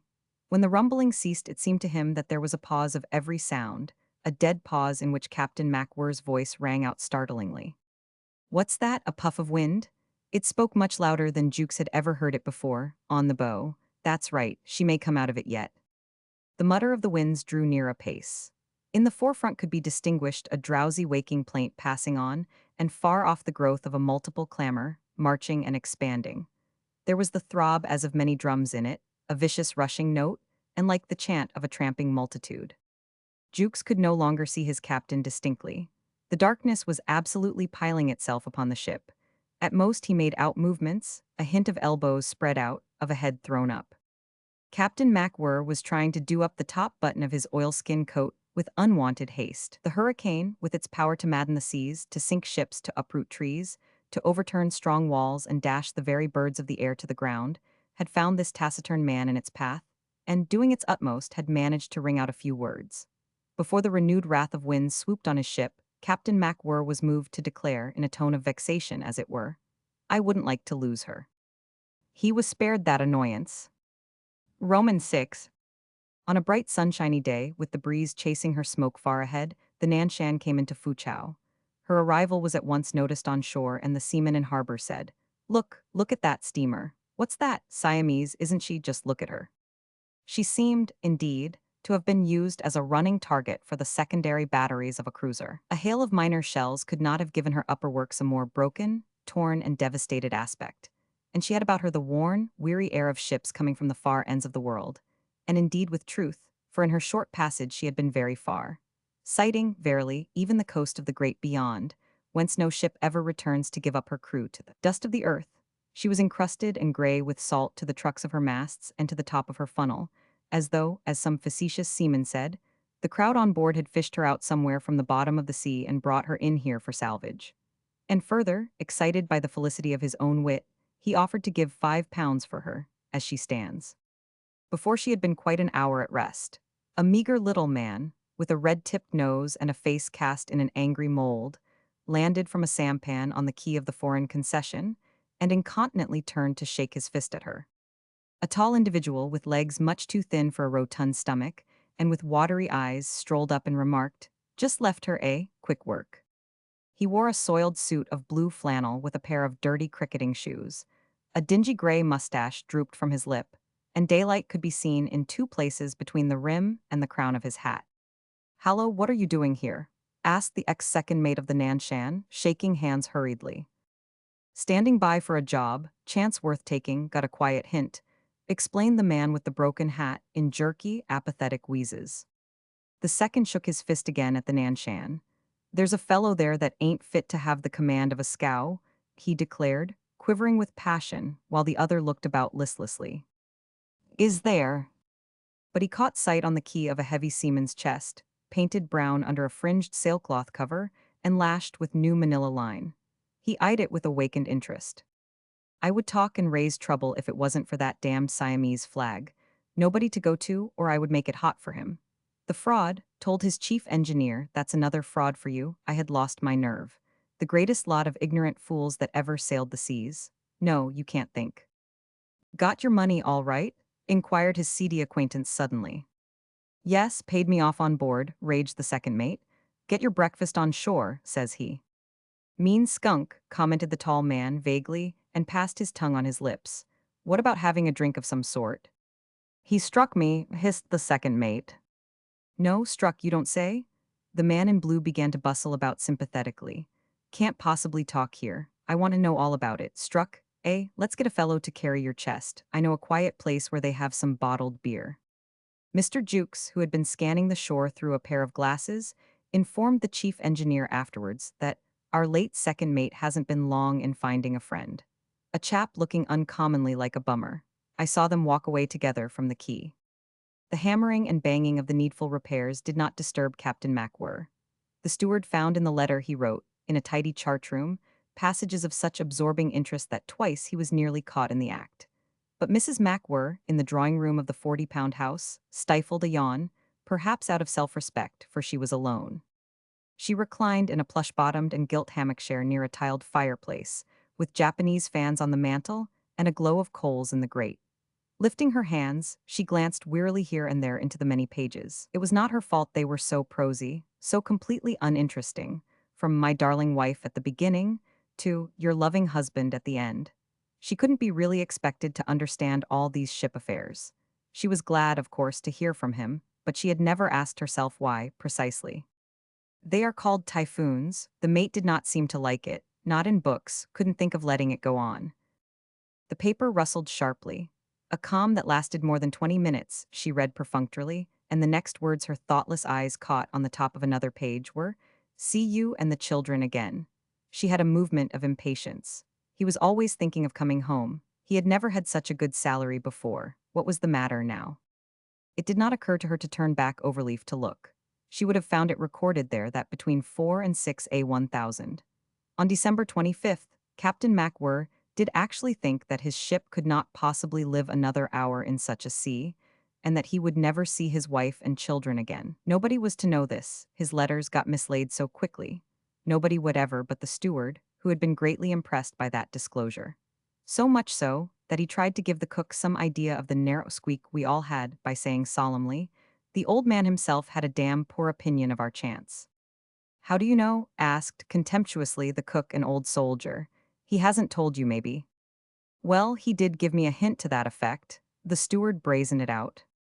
"Get along with you, he will be coming to tell me next," jeered the old cook over his shoulder. Mrs. MacWhirr glanced farther on the alert. "Do what's fair, miserable objects, only 3 with a broken leg each and one, thought had better keep the matter quiet, hope to have done the fair thing." She let fall her hands. No, there was nothing more about coming home, must have been merely expressing a pious wish. Mrs. MacWhirr's mind was set at ease, and a black marble clock, priced by the local jeweler at 3L, 18s, 6D, had a discreet stealthy tick. The door flew open, and a girl in the long-legged, short-frocked period of existence flung into the room. A lot of colorless, rather lanky hair was scattered over her shoulders. Seeing her mother, she stood still and directed her pale, prying eyes upon the letter. "From father," murmured Mrs. MacWhirr.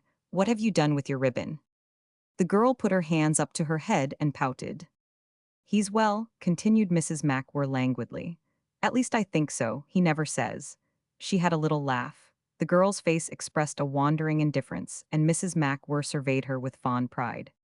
"Go and get your hat," she said after a while. "I am going out to do some shopping. There is a sale at Linham's."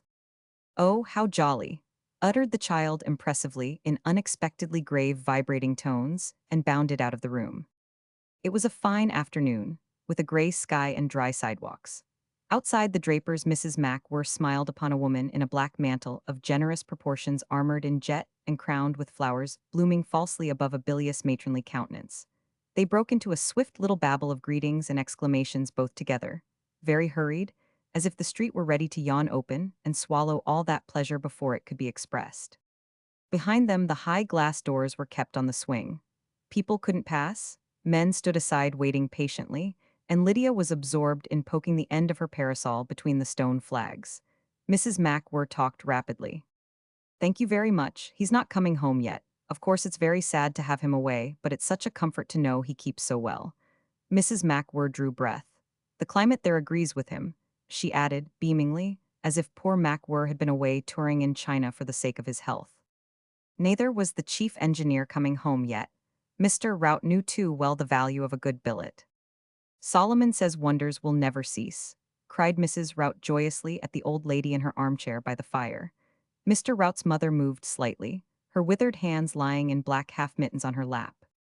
The eyes of the engineer's wife fairly danced on the paper. "That captain of the ship he is in, a rather simple man, you remember, mother, has done something rather clever, Solomon says." "Yes, my dear," said the old woman meekly, sitting with bowed silvery head, and that air of inward stillness characteristic of very old people who seem lost in watching the last flickers of life. "I think I remember. Solomon Rout, old Saul, Father Saul, the chief? Rout, good man, Mr. Rout, the condescending and paternal friend of youth, had been the baby of her many children, all dead by this time, and she remembered him best as a boy of 10, long before he went away to serve his apprenticeship in some great engineering works in the north. She had seen so little of him since, she had gone through so many years, that she had now to retrace her steps very far back to recognize him plainly in the mist of time. Sometimes it seemed that her daughter-in-law was talking of some strange man. Mrs. Rout Jr. was disappointed. H1000, H1000. She turned the page. "How provoking, he doesn't say what it is, says I couldn't understand how much there was in it. Fancy, what could it be so very clever? What a wretched man not to tell us." She read on without further remark soberly, and at last sat looking into the fire. The chief wrote just a word or two of the Typhoon, but something had moved him to express an increased longing for the companionship of the jolly woman. "If it hadn't been that mother must be looked after, I would send you your passage money today. You could set up a small house out here. I would have a chance to see you sometimes then. We are not growing younger." "He's well, mother," sighed Mrs. Rout, rousing herself. "He always was a strong, healthy boy," said the old woman placidly. But Mr. Jukes' account was really animated and very full. His friend in the Western Ocean trade imparted it freely to the other officers of his liner. A chap I know writes to me about an extraordinary affair that happened on board his ship in that Typhoon, that we read of in the papers 2 months ago. It's the funniest thing. Just see for yourself what he says. I'll show you his letter. There were phrases in it calculated to give the impression of light-hearted, indomitable resolution. Jukes had written them in good faith, for he felt thus when he wrote. He described with lurid effect the scenes in the 'tween-deck. It struck me in a flash that those confounded Chinamen couldn't tell we weren't a desperate kind of robbers. 'Tisn't good to part the Chinaman from his money, if he is the stronger party. We need have been desperate indeed to go thieving in such weather, but what could these beggars know of us? So, without thinking of it twice, I got the hands away in a jiffy. Our work was done, that the old man had set his heart on. We cleared out without staying to inquire how they felt. I am convinced that if they had not been so unmercifully shaken and afraid, each individual one of them, to stand up, we would have been torn to pieces. Oh, it was pretty complete, I can tell you, and you may run to and fro across the pond to the end of time before you find yourself with such a job on your hands. After this, he alluded professionally to the damage done to the ship, and went on thus. It was when the weather quieted down that the situation became confoundedly delicate. It wasn't made any better by us having been lately transferred to the Siamese flag, though the skipper can't see that it makes any difference. As long as we are on board, he says. There are feelings that this man simply hasn't got, and there's an end of it. You might just as well try to make a bedpost understand. But apart from this, it is an infernally lonely state for a ship to be going about the China seas with no proper consuls, not even a gunboat of her own anywhere, nor a body to go to in case of some trouble. My notion was to keep these Johnnies under hatches for another 15 hours or so. As we weren't much farther than that from Foochow, we would find there, most likely, some sort of a man-o'-war, and once under her guns we were safe enough. For surely any skipper of a man-o'-war, English, French, or Dutch, would see white men through as far as row on board goes. We could get rid of them and their money afterwards by delivering them to their mandarin or taotai, or whatever they call these chaps in goggles you see being carried about in sedan chairs through their stinking streets. The old man wouldn't see it somehow.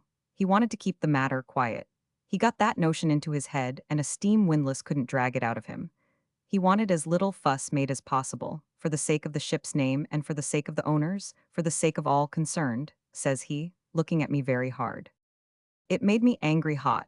Of course you couldn't keep a thing like that quiet, but the chests had been secured in the usual manner and were safe enough for any earthly gale. While this had been an altogether fiendish business, I couldn't give you even an idea of. Meantime, I could hardly keep on my feet. None of us had a spell of any sort for nearly 30 hours, and there, the old man sat rubbing his chin, rubbing the top of his head, and so bothered he didn't even think of pulling his long boots off. I hope, sir, says I, you won't be letting them out on deck before we make ready for them in some shape or other. Not, mind you, that I felt very sanguine about controlling these beggars if they meant to take charge. A trouble with a cargo of Chinamen is no child's play. I was damn tired, too. I wish, said I, you would let us throw the whole lot of these dollars down to them and leave them to fight it out amongst themselves while we get a rest. Now you talk wild, Jukes, says he, looking up in his slow way that makes you ache all over somehow. We must plan out something that would be fair to all parties. I had no end of work on hand, as you may imagine, so I set the hands going, and then I thought I would turn in a bit. I hadn't been asleep in my bunk 10 minutes when in rushes the steward and begins to pull at my leg. For God's sake, Mr. Jukes, come out, come on deck quick, sir, oh do come out. The fellow scared all the sense out of me.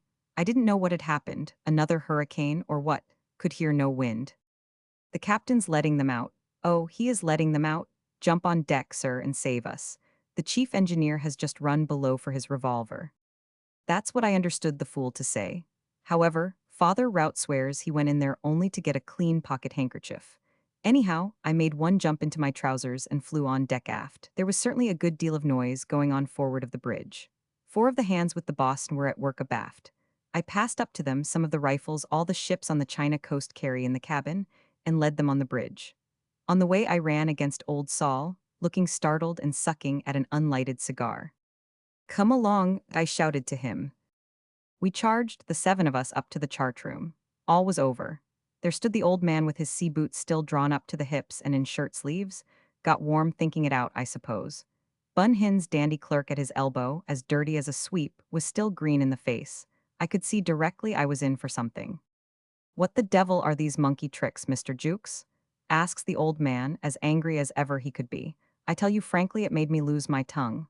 "For God's sake, Mr. Jukes," says he, "do take away these rifles from the men. Somebody's sure to get hurt before long if you don't. Damn, if this ship isn't worse than Bedlam. Look sharp now. I want you up here to help me and Bun Hin's Chinaman to count that money. You wouldn't mind lending a hand, too, Mr. Rout, now you are here. The more of us, the better." He had settled it all in his mind while I was having a snooze. Had we been an English ship, or only going to land our cargo of coolies in an English port, like Hong Kong, for instance, there would have been no end of inquiries and bother, claims for damages and so on. But these Chinamen know their officials better than we do. The hatches had been taken off already, and they were all on deck after a night and a day down below. It made you feel queer to see so many gaunt, wild faces together. The beggars stared about at the sky, at the sea, at the ship, as though they had expected the whole thing to have been blown to pieces. And no wonder. They had had a doing that would have shaken the soul out of a white man. But then they say a Chinaman has no soul. He has, though, something about him that is deuced tough. There was a fellow, amongst others of the badly hurt, who had had his eye all but knocked out. It stood out of his head the size of half a hen's egg. This would have laid out a white man on his back for a month. And yet there was that chap elbowing here and there in the crowd, and talking to the others as if nothing had been the matter. They made a great hubbub amongst themselves, and whenever the old man showed his bald head on the foresight of the bridge, they would all leave off jawing and look at him from below. It seems that after he had done his thinking, he made that Bun Hin's fellow go down and explain to them the only way they could get their money back. He told me afterwards that, all the coolies having worked in the same place, and for the same length of time, he reckoned he would be doing the fair thing by them, as near as possible, if he shared all the cash we had picked up equally among the lot. You couldn't tell one man's dollars from another's, he said, and if you asked each man how much money he brought on board, he was afraid they would lie, and he would find himself a long way short. I think he was right there. As to giving up the money to any Chinese official he could scare up in Fuchao, he said he might just as well put the lot in his own pocket at once for all the good it would be to them. I suppose they thought so, too. We finished the distribution before dark. It was rather a sight. The sea running high, the ship a wreck to look at, these Chinamen staggering up on the bridge one by one for their share, and the old man still booted, and in his shirt sleeves, busy paying out at the chart-room door, perspiring like anything, and now and then coming down sharp on myself or father, rout about one thing or another not quite to his mind. He took the share of those who were disabled himself to them on the number 2 hatch. There were $3 left over, and these went to the 3 most damaged coolies, one to each. We turned to afterwards and shoveled out on deck heaps of wet rags, all sorts of fragments of things without shape, and that you couldn't give a name to, and let them settle the ownership themselves. This certainly is coming as near as can be to keeping the thing quiet for the benefit of all concerned. What's your opinion, you pampered mailboat swell? The old chief says that this was plainly the only thing that could be done. The skipper remarked to me the other day, there are things you find nothing about in books. I think that he got out of it very well for such a stupid man. The other stories included in this volume, Amy Foster, Falk, A Reminiscence, and Tomorrow, being already available in another volume, have not entered them here.